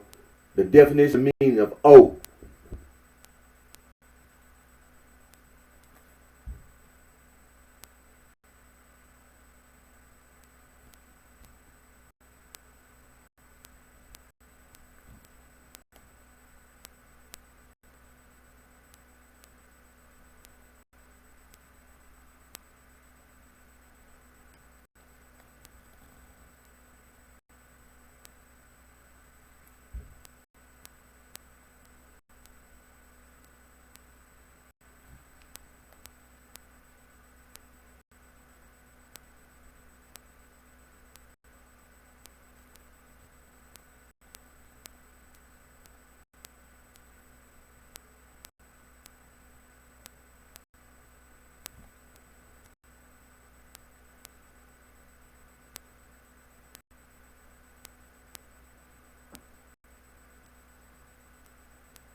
Now, now I had to go to the Oxford reference because according to the Oxford English Dictionary, there's no English word for TER.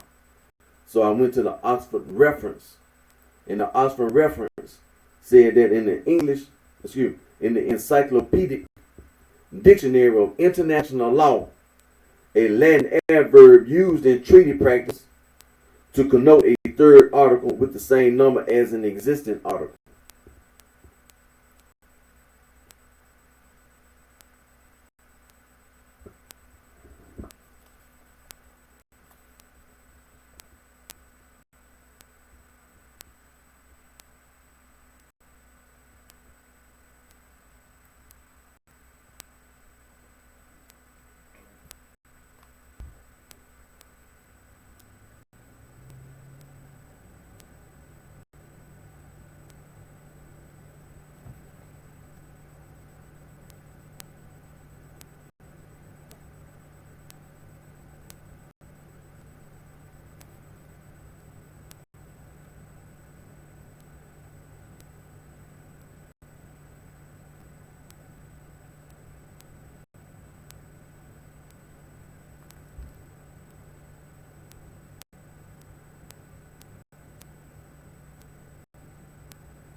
Now go to Merriam-Webster dictionary.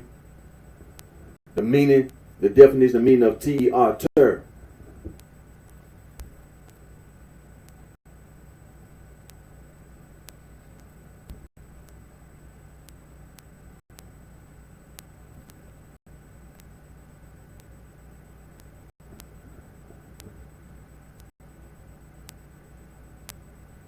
And see, when it gives you the history and etymology for TER, they combine Latin from TER, from ter, akin to Greek and Sanskrit, tris 3 times.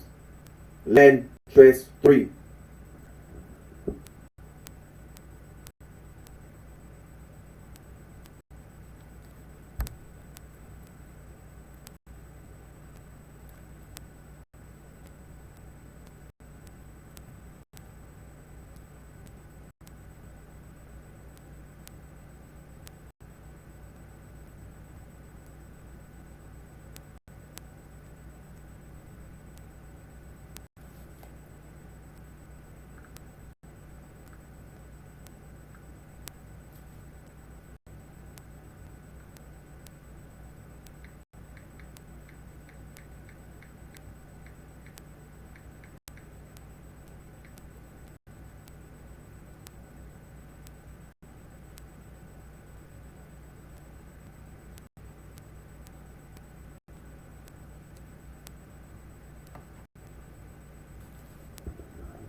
Then go to dictionary/thesaurus.com.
Now the meaning of ick.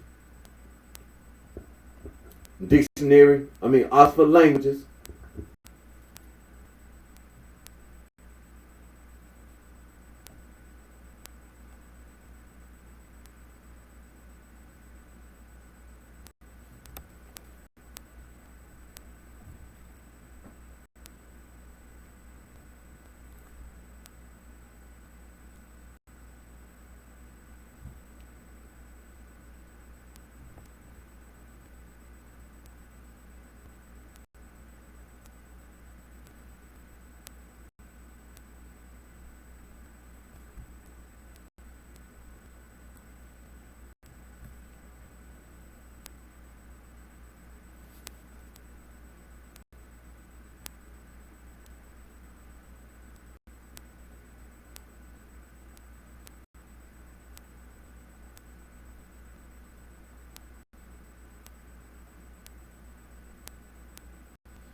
Then we go over to Merriam-Webster's online dictionary.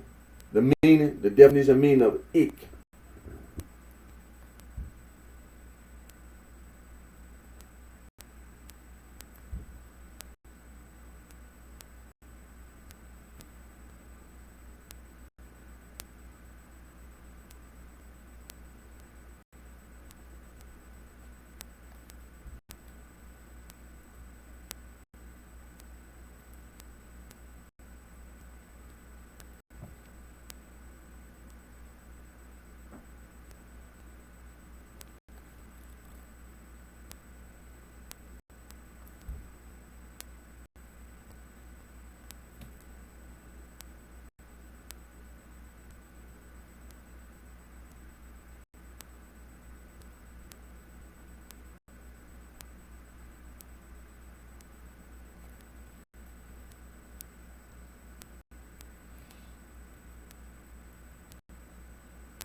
Now when you go to dictionary/thesaurus.com, ick.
Now, the Oxford Languages Dictionary, the definition of meaning of X.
So now, like I said, Merriam-Webster,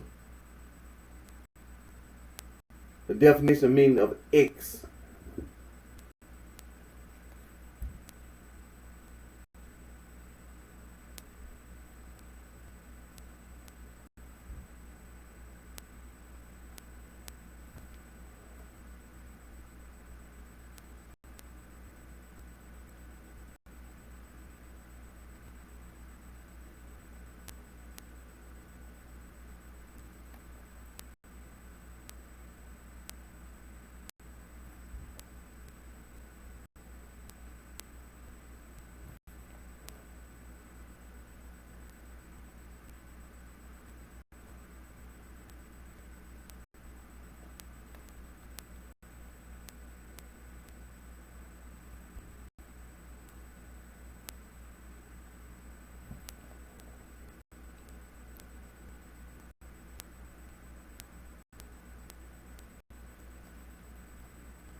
Now, the definition and meaning of X, the Oxford languages.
Now, the dictionary/thesaurus.com.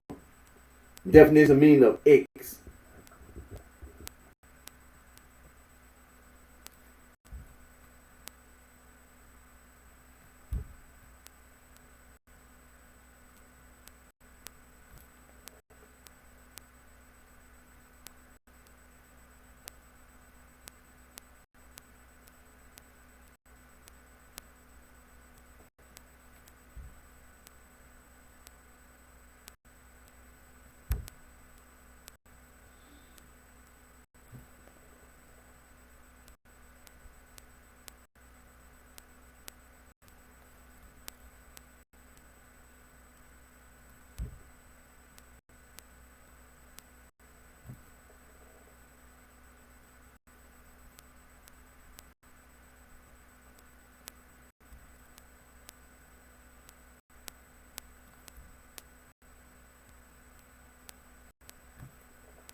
So when it comes to esoteric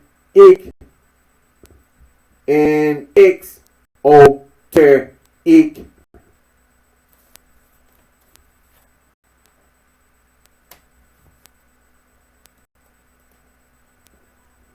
don't get away with that foolishness.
Amnesty International, Human Rights Watch, Global Rights, Frontline Defender, Human Rights by Frontier, International Center for Human Rights, Conservation International, Wildlife Conservation Society, Conservation Fund, Legal Conservation Voter, Earth Watch Institute, Conservancy Association, Earth Justice Conservation Volunteers, Wildlife Conservation Network, Endangered Wildlife Trust, Biodiversity Nature Conservancy Association, Rare Species Conservation Center, the Wildlife Research and Conservation Trust, the Rainforest Trust, International Rainforest Conservation Organization, Rainforest Alliance, Rainforest Action Network, Biodiversity International, Earth Day Network, Environmental Defense Fund, Friends of the Earth, Friends of Nature, Greenpeace and Nature Conservancy, Wildlife Conservation Society, Soil and Water Conservation, Clean Water Action, World Water Council,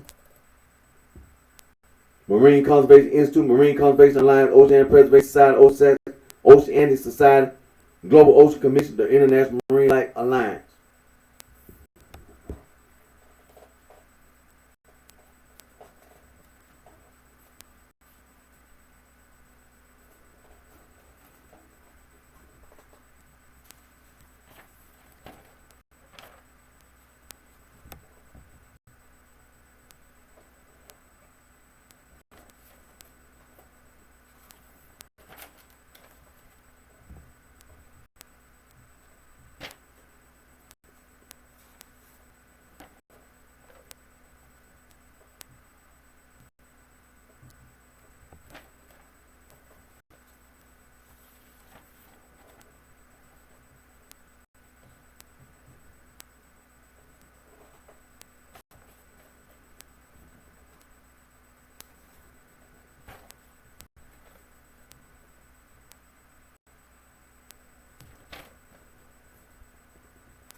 Now, rejecting knowledge.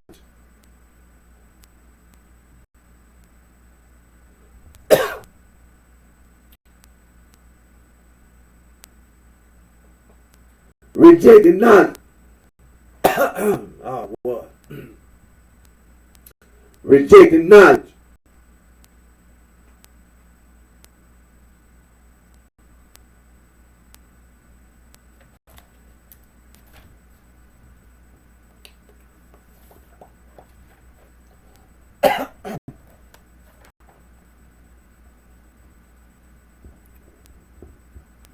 Rejecting knowledge.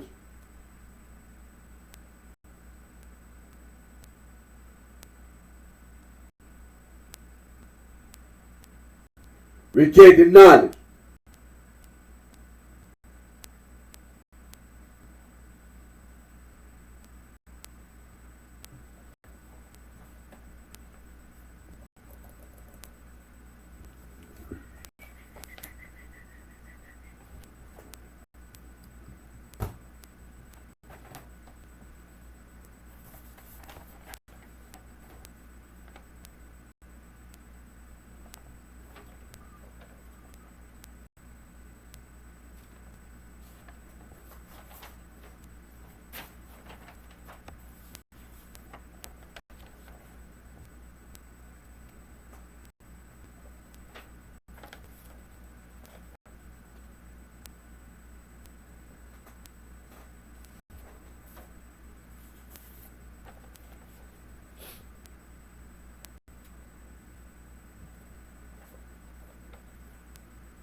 Now, ancient people in the Bible.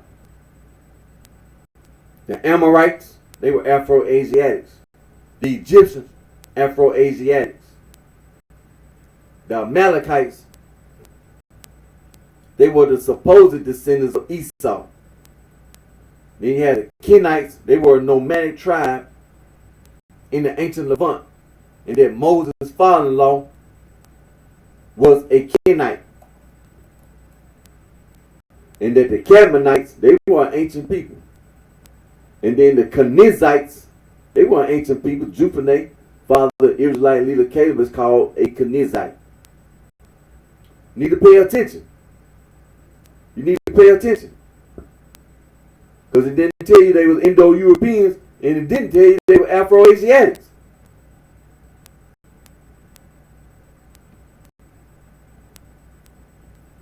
The Hittites were Indo-Europeans. The Perizzites, they were ancient people. Then you had some Riphians, some Riphiites. They were also called Zamzum and Emim. They were ancient people. They were considered to be giants. Canaanites. Canaan was the son of Ham, was the grandson of Noah. Canaanite is an ethnic catch-all term covering various indigenous populations, both settled and nomadic pastoral groups throughout the southern Levant and Canaan. Pay attention. It didn't tell you that the Canaan or Canaanites were Afro-Asiatics. And it didn't tell you that the Canaanites were Indo-Europeans. It said various indigenous populations. The Hurrians,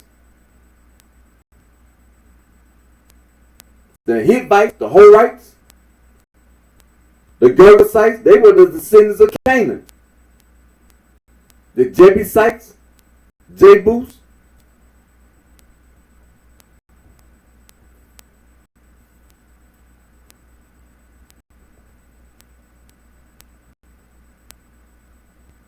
and the Philistines, they were not Afro-Asiatics. And it has not been determined that the Philistines were Indo-Europeans.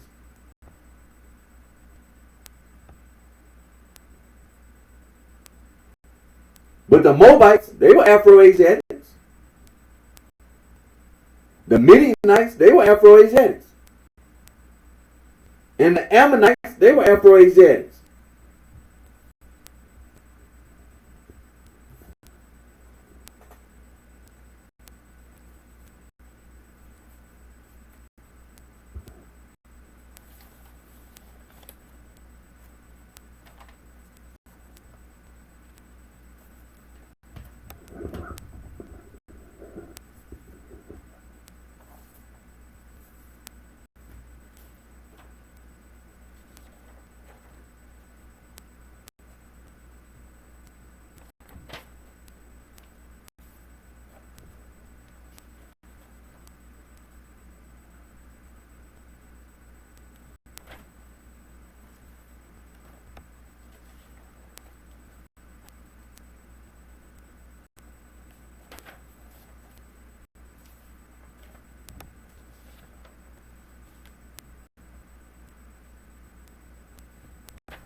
See, the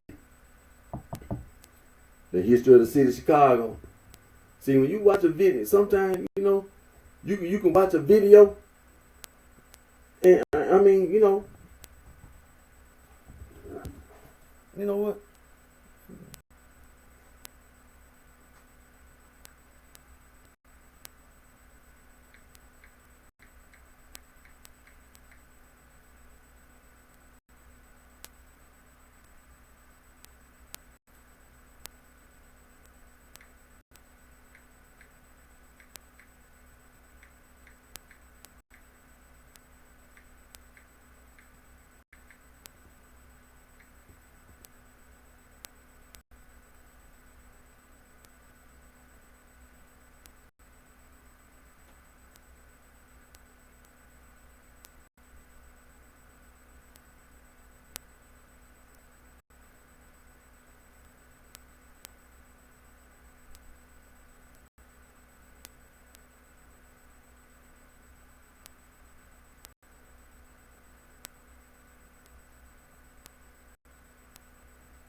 Good thing tomorrow Labor Day. Good thing tomorrow Labor Day.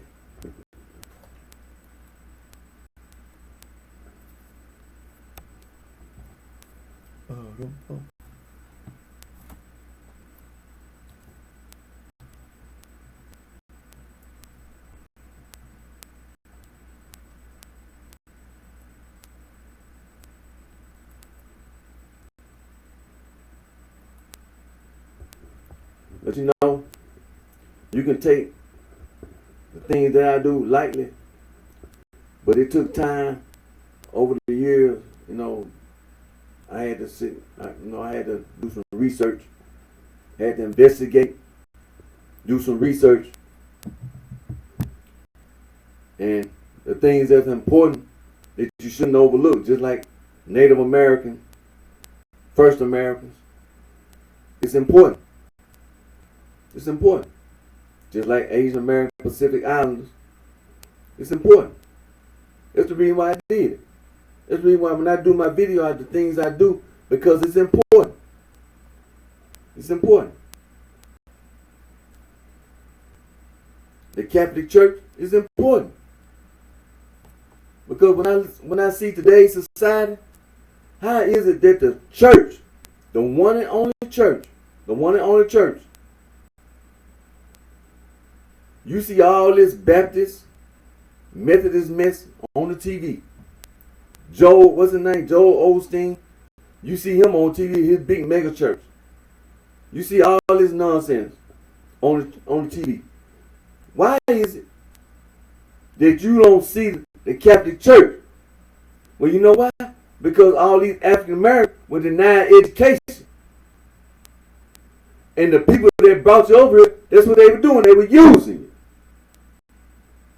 They were using you.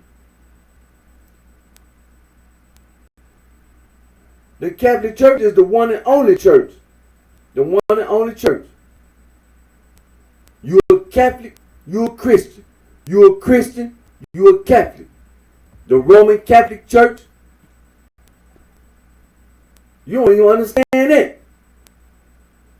The Eastern Orthodox Catholic Church,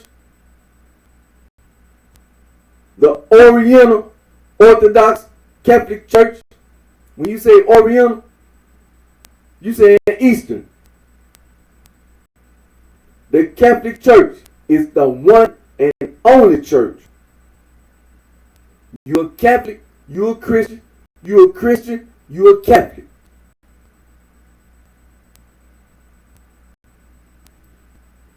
The Catholic Church, they know what they're talking about. All that about councils, just like in the year 325, the Council of Nicaea, Constantine, the emperor of the Roman Empire, was sitting at the Council of Nicaea. Then you had some more, you had some other councils. And some of the things that they're having some issues in the Catholic Church. But there's only one church, the Catholic Church. And like I read one of the newspapers, the Catholic Church is working toward bringing full unity. Full unity for the Catholic Church. There's only one church, the Catholic Church. It don't make no difference about no councils. You're not in the college account of bishops. So your ignorant self don't need to be walking around here trying to tell anybody else what Catholic Church to get baptized in, including me. Because there's only one church, the Catholic Church. Only one. You're a Catholic, you're a Christian, you're a Christian, you're a Catholic. Scripture and tradition.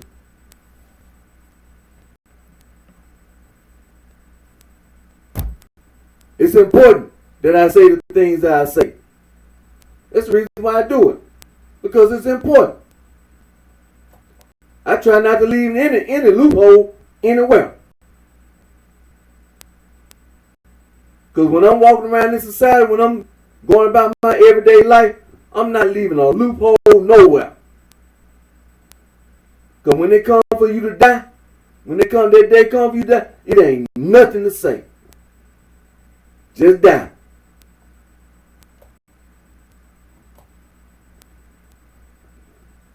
I gotta find a newspaper. Alright. Newspaper. Let me see here.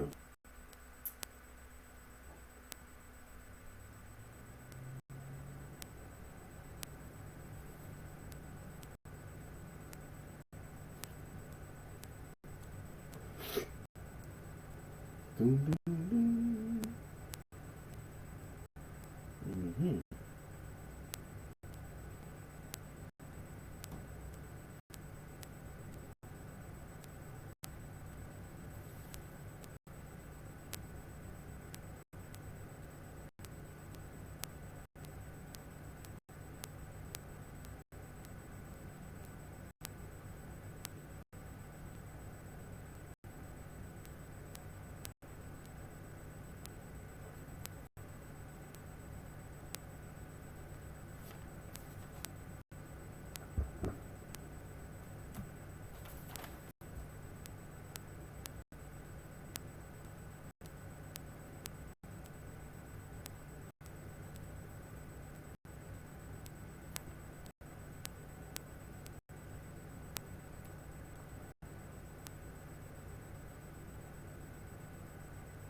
Well, I think I found me a newspaper in Azerbaijan. All right, let me look over here. The economy. And what's the name of this newspaper? Now, excuse my pronunciation. Azalik. This is one of those Azerbaijani newspapers. Azalik. Excuse my pronunciation. please. Now, let me see. Let's go over into the economy before I go to sports. Let me see.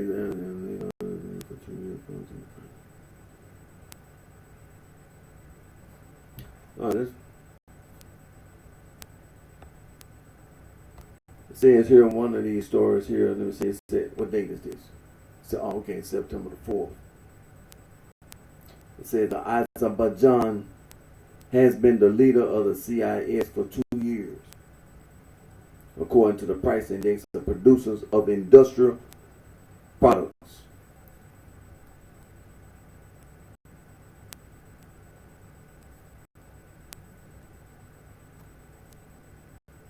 I might have to read this one.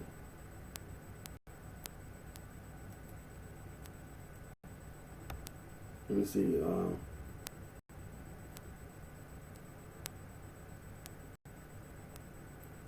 Said, this fact is enough for you to associate the reason for the high inflation and the constant and rapid rise in prices in Azerbaijan with the international situation.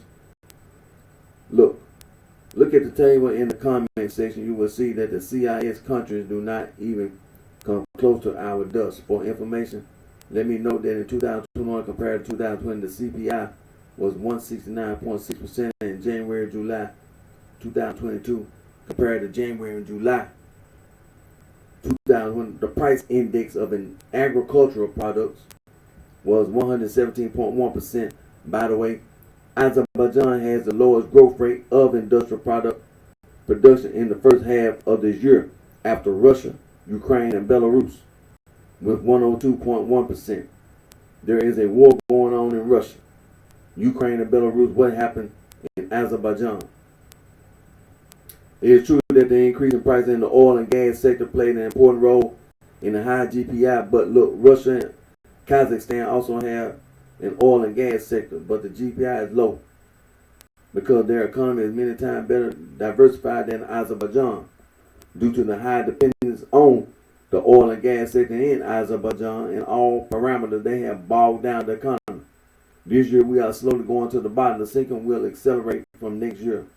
If there are no reforms, then it's not worth expecting reform from this government. Every change they make in the economy is also the result of Pasha Holdings serves corporate interests. Just as they turned the central bank into a branch of Pasha Bank, as well as the economy of Azerbaijan were put under the control of Pasha Holdings. Therefore, there is no national economy in Azerbaijan. There is a family economy as well as family rule.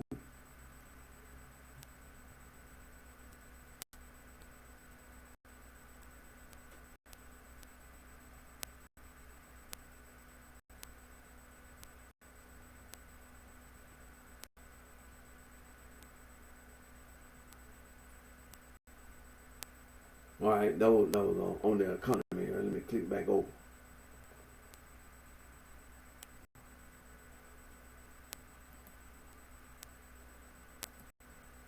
Let's see here.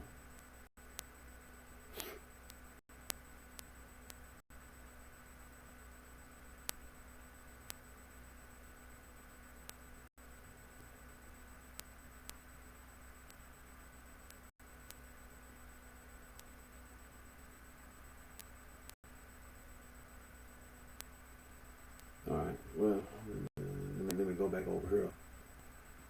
Let me click over here to the culture part of the newspaper before I go to the sports page.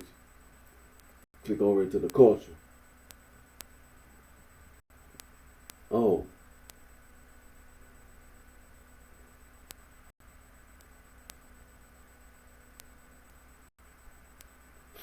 It's being reported that a famous Azerbaijani singer and actress who was living here in the United States, unfortunately, she passed away of a heart attack. Condolences to her family.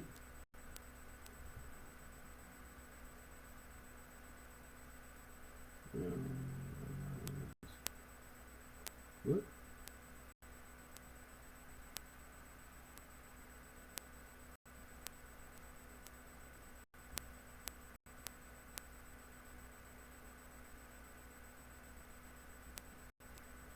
Mm.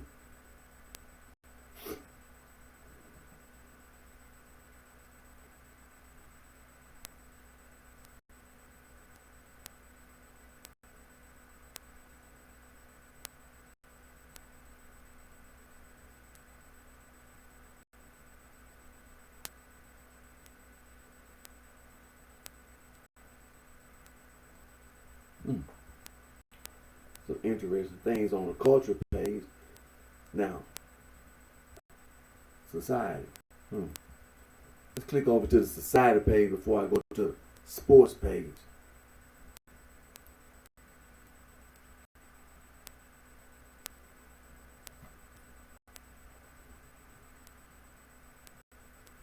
Oh, okay.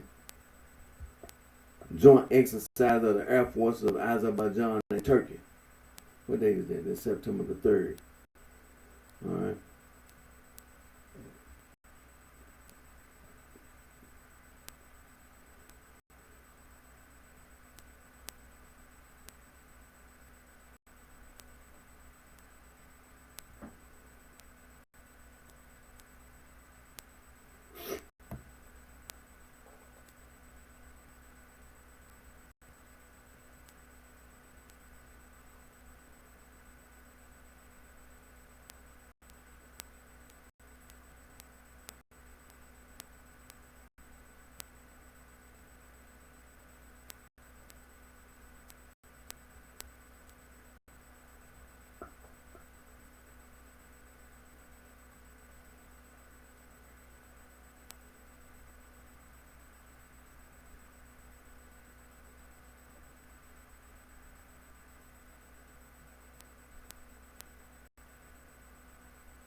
Mm.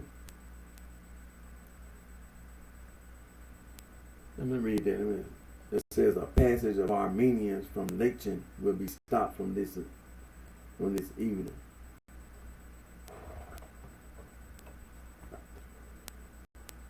So, that's August 30, 2022. Armenians will stop traveling through Lachin. After that, they will use a new road built by the Azerbaijani side bypassing Lachin. Leaders of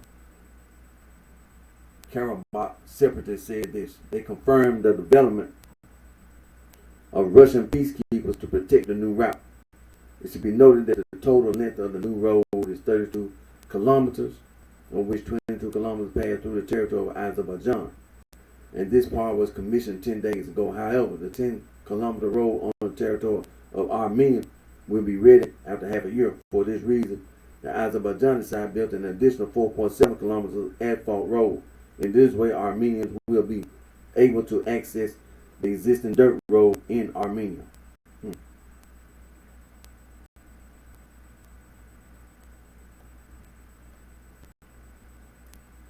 Now, like I said, that was on the society page. Now let's click over here to the sports page.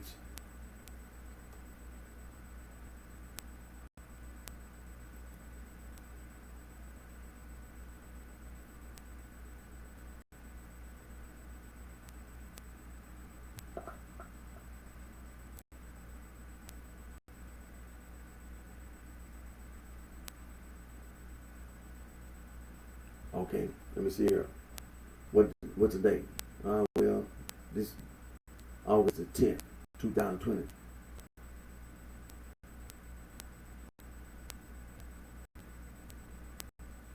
Okay. Oh, okay. I wasn't paying attention.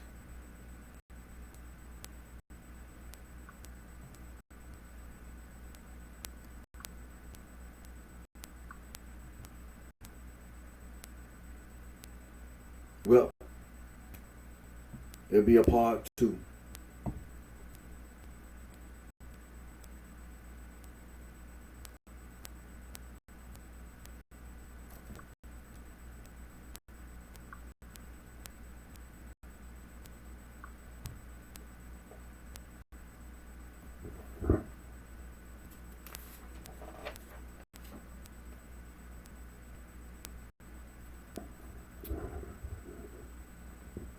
Hello, everybody.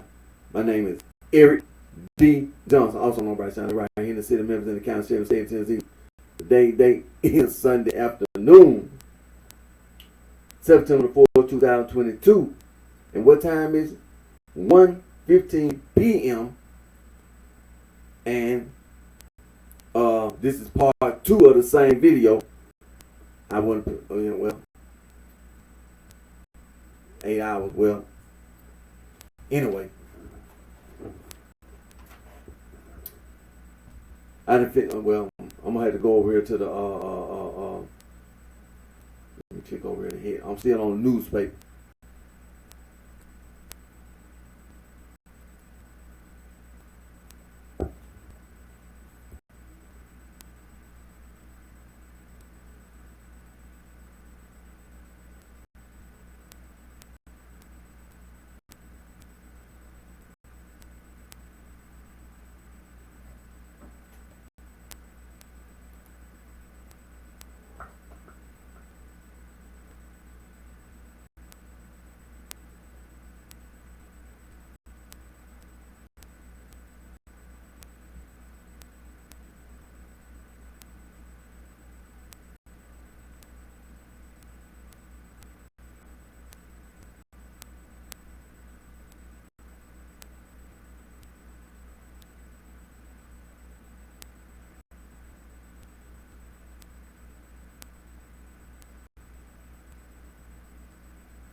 Mm-hmm.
I'm trying to read this article, seeing what it's about.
Well,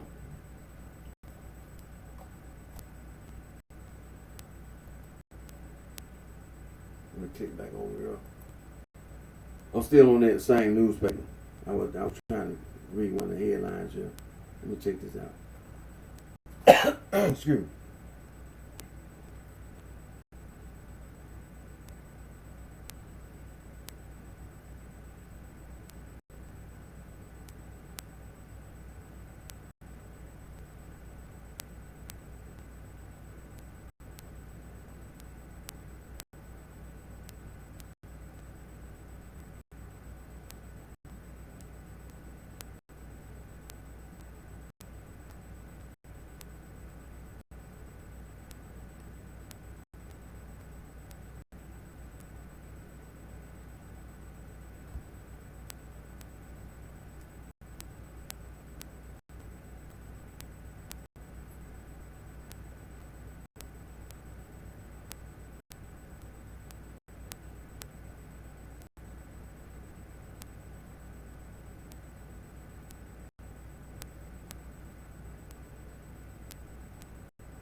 The European Union will invite Azerbaijan to its summit.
Well,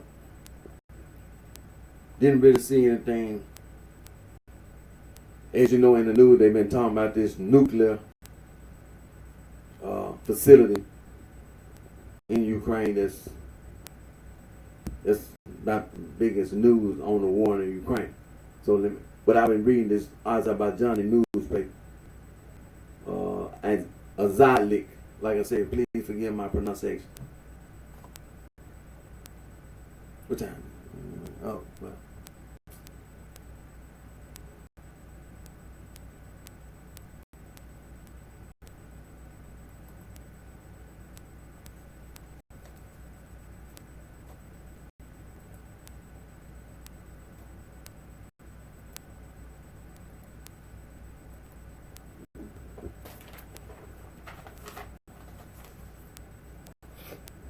Yeah, when I was recording, I'm still recording. It's like 8 hours now.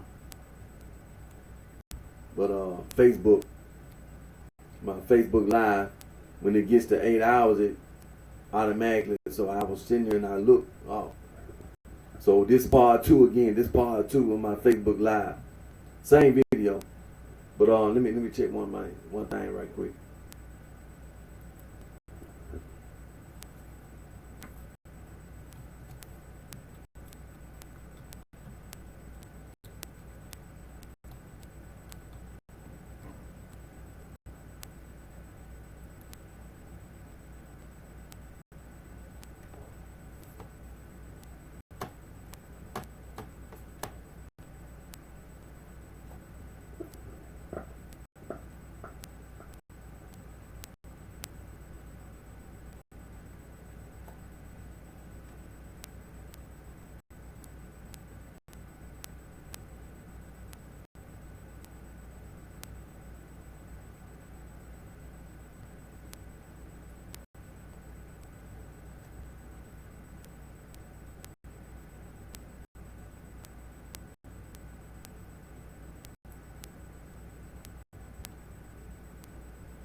Well, I was just really trying to see was it really anything that they were saying, but basically,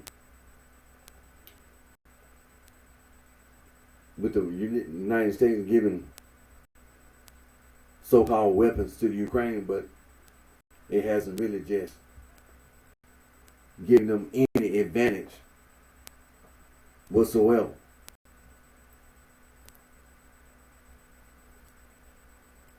Which is a good thing. Which is a good thing. That's why I read my news, because Fox and CNN, the only thing they've been talking about is Donald Trump. They haven't, if they say anything about the Ukraine, it's been just a nuclear plant. So as for the war in the Ukraine, all them billions of dollars that they giving to the Ukrainians, which is a waste. The Russians, they not losing. You going, like I said, hey, Zelensky, he thought if the United States gave him some dynamite, he'll be able to blow up the bridge over the River Kwai. Well, in Hollywood, in Hollywood, but in his case, the bridge over the River Kwai is still standing. The bridge is still standing, so it didn't work. That didn't work. So hey.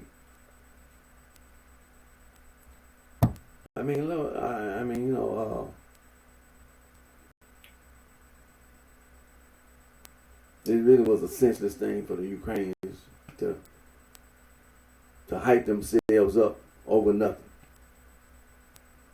Over nothing. People make up all kind of reasons to kill themselves and each other, and just lie. It's a possibility Zelensky is trying to hide some money outside of Ukraine, and which would be motivation for the opposition. One day he's gonna try to win an election again. But they not winning, so the Russians doing a good job. They doing the right thing to inflict casualties. See, this is what's important. At the very beginning of a war, when you inflict casualties, if you thought this war can last that long as you thought you were going to try to make it last, they can't make it. They can't last. When you have casualties, and the casualties happen, we're not talking about a broke arm or broke leg, and then you can come back. No, we're talking about post-traumatic stress disorder. We're talking about people actually got killed. Then you're talking about the ones that's permanently disabled, who they won't never come back. If they didn't get killed, they maimed and gonna need lifelong support. They won't come back. They won't be back on the battlefield. The ones that's already dead, got killed on the battlefield, they won't come back. So over a period of time, when you have casualties, eventually, it's gonna show. Eventually, all the weapons that the United States ain't talking about sending all them artillery weapons. When you get killed on the battlefield, you get injured, and you can't come back. Who gonna operate that equipment? Who gonna operate the tanks? Who gonna operate the drones and all that? And who gonna carry the injured? When you got men on the battlefield get injured, who gonna carry them off the battlefield? Who gonna come in and get them out and then take them to? See, eventually, when you have casualties, eventually, it's gonna have an effect. It's gonna have an effect. The war not gonna go the way you think. Eventually, what's gonna happen? The Russians gonna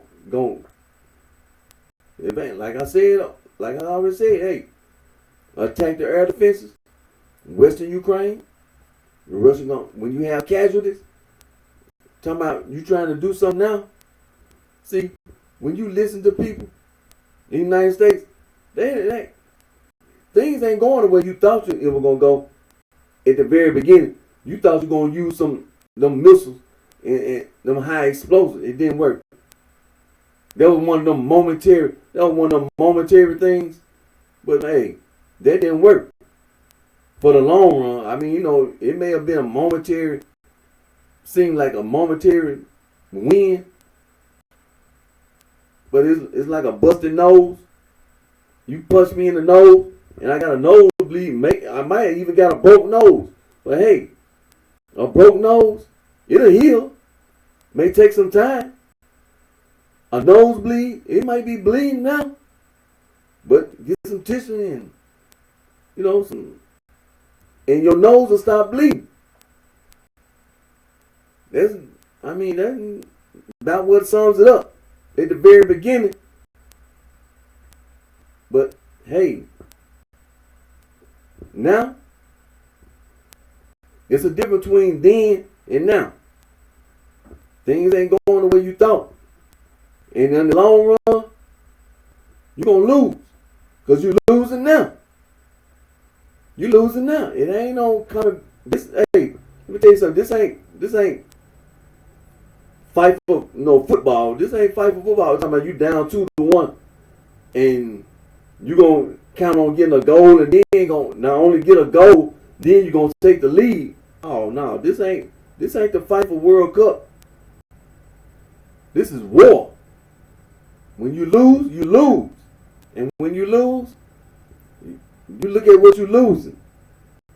Look at all the people that not only are your military, but you also losing civilians. They dead. They ain't coming back. They not coming back. And then in popular, something like that happen, eventually what's going to happen? The support you thought you had politically, the popular vote, all that Euromailing, all that hysteria, all that propaganda, all that hyping up. Now, see, a lot of them people who was alive 5 years ago, people who was alive in 2012, they dead. The civilians who was cheering you on, they dead. It's not the same. It's not the same in the Ukraine. There's a lot of dead civilians. Not just people on the battlefield getting killed, but there's a lot of dead civilians. All that stuff about the Euromailing in 2012 that hyped up the war, they dead. Them people dead. Then look at all the displaced Ukrainians. Look at all the Ukrainians, they lives destroyed. Look at all the property destroyed. You're not winning the war. You're not winning.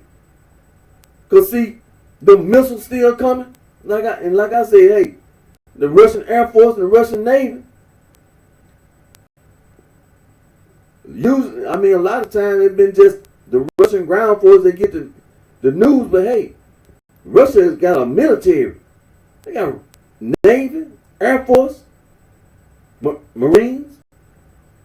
They just as much involved in this thing, and eventually you're going to lose. You're going to lose. Because you're losing now.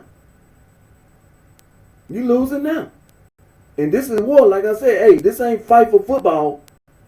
You ain't going to come back in the second half and score a goal and tie it up and then score another goal and then win. Hey, that's in fight for football. This is in war. When you lose, you lose. It ain't no, you can't replace them dead civilians. You can't replace them dead, and they still dying. Missiles still coming across from Russia. They still, and the Russian military is still fighting. You can say whatever you want. Russian military, the Russian ground force, still on the ground. And they still firing bullets, still firing artillery weapons. The tanks are still rolling. Hell, the Russian Navy ain't stopped all of them Navy ships. The Russian Air Force. Hell, I don't know what you be thinking or who you listening to, but you losing. And when you lose, you lose. Hey, it's gonna get worse. It ain't gonna get better. It's gonna get worse. Cause I'm telling you, man, when you have casualties on the battlefield, that's not a good thing. And then you get casualties in your civilian population. That's not good. You can keep. Hey, you gonna wish you had never did that. Starting no war with Russia. You can try to depend on the United States, talking about some damn sanctions. But hey, it's other people around the world. Like I say, hey, I'm not anti-Russia. I don't have anything against Russian people or Chinese people or Ukrainian people or Egyptian people. You know what I'm saying? I don't have anything against German people or, Italian people. Hell, we all humans. See, you should have never started this war, man. This is a different damn time. It's just like in Russia. Hey, when this war over, it's a realistic thing that the Russians, Vladimir, hey, this war stuff, this is not 1910. These weapons are too advanced today. And then, hey, we in a technological time, day and time. We in a digital age. Nobody wants to be constantly talking about no war. Being realistic. You got so much computer, everybody can talk to everybody all around the world. It's too many women. As a man, I'm going to be honest.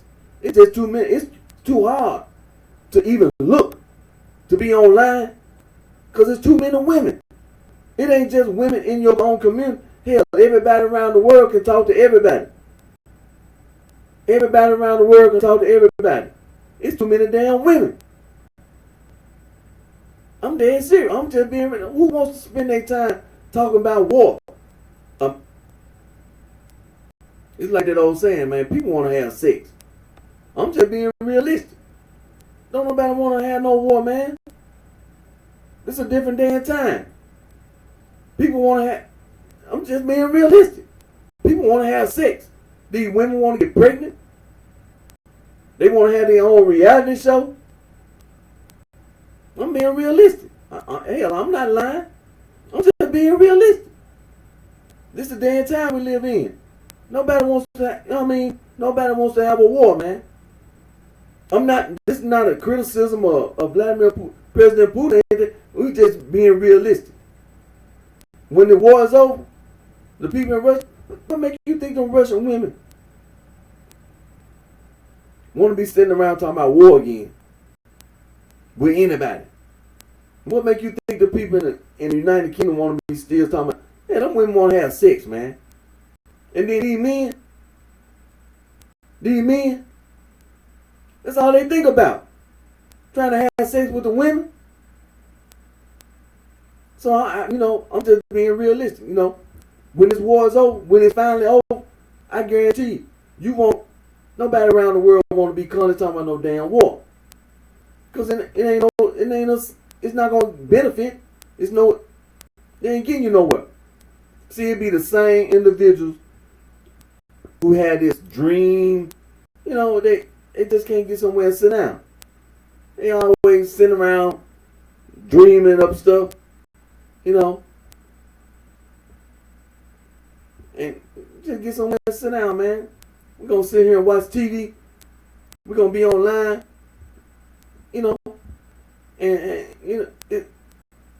It's just too many other things other than war. It's just being realistic. It's just too many other things to do other than talking about war. Because when you put men and women around each other, only thing they want to do is have sex. I can't. I'm just being realistic. Shoot.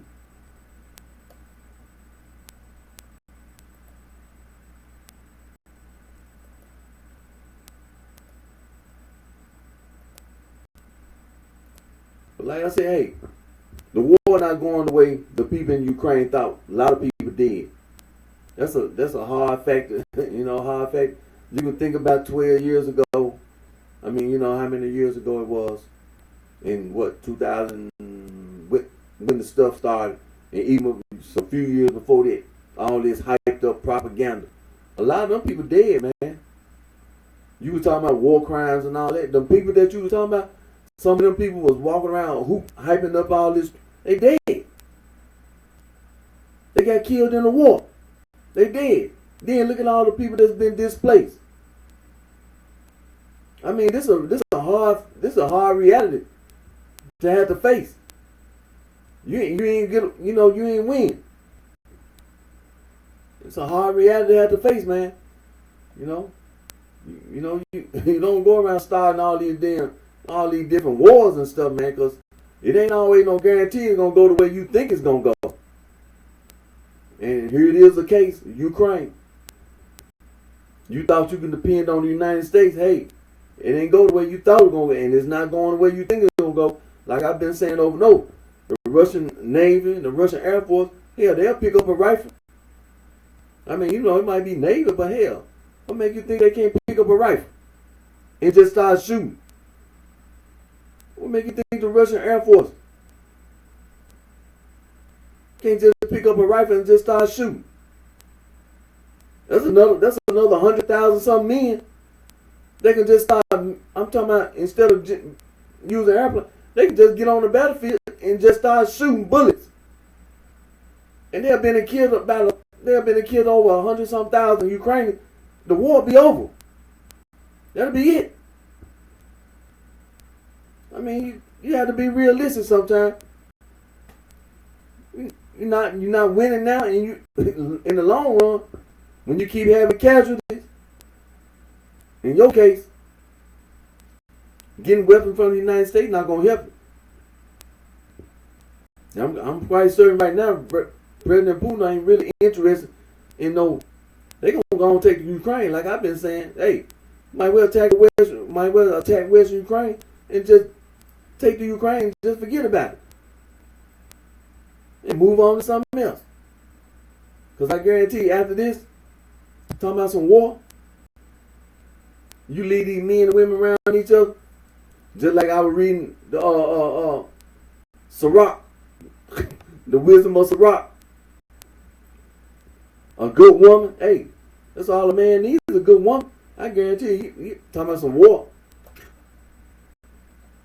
Sitting around the house with a man, talking about war, going to war, what? Just leave a woman over there. I don't want to go to war. Look, it's time for me to end my video. Well, I ain't got to go work tomorrow. It's Labor Day tomorrow, so, you know.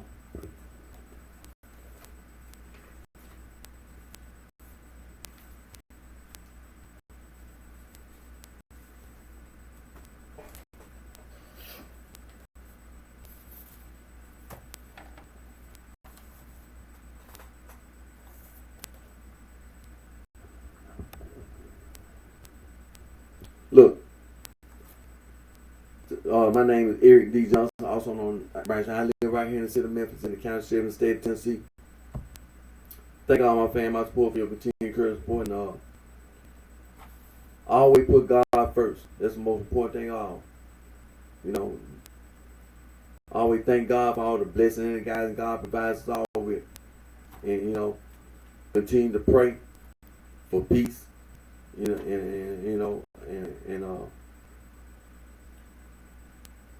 Tomorrow is Labor Day, like I said, and I hope and pray that everyone have a safe and happy Labor Day, and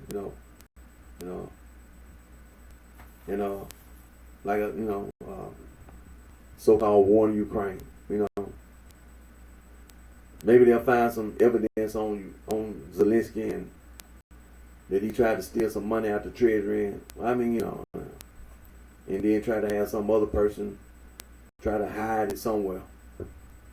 You know, usually when something like this going on, you shouldn't be surprised what you find out. You shouldn't be surprised what you find out. But I'm gonna go ahead and end today's video.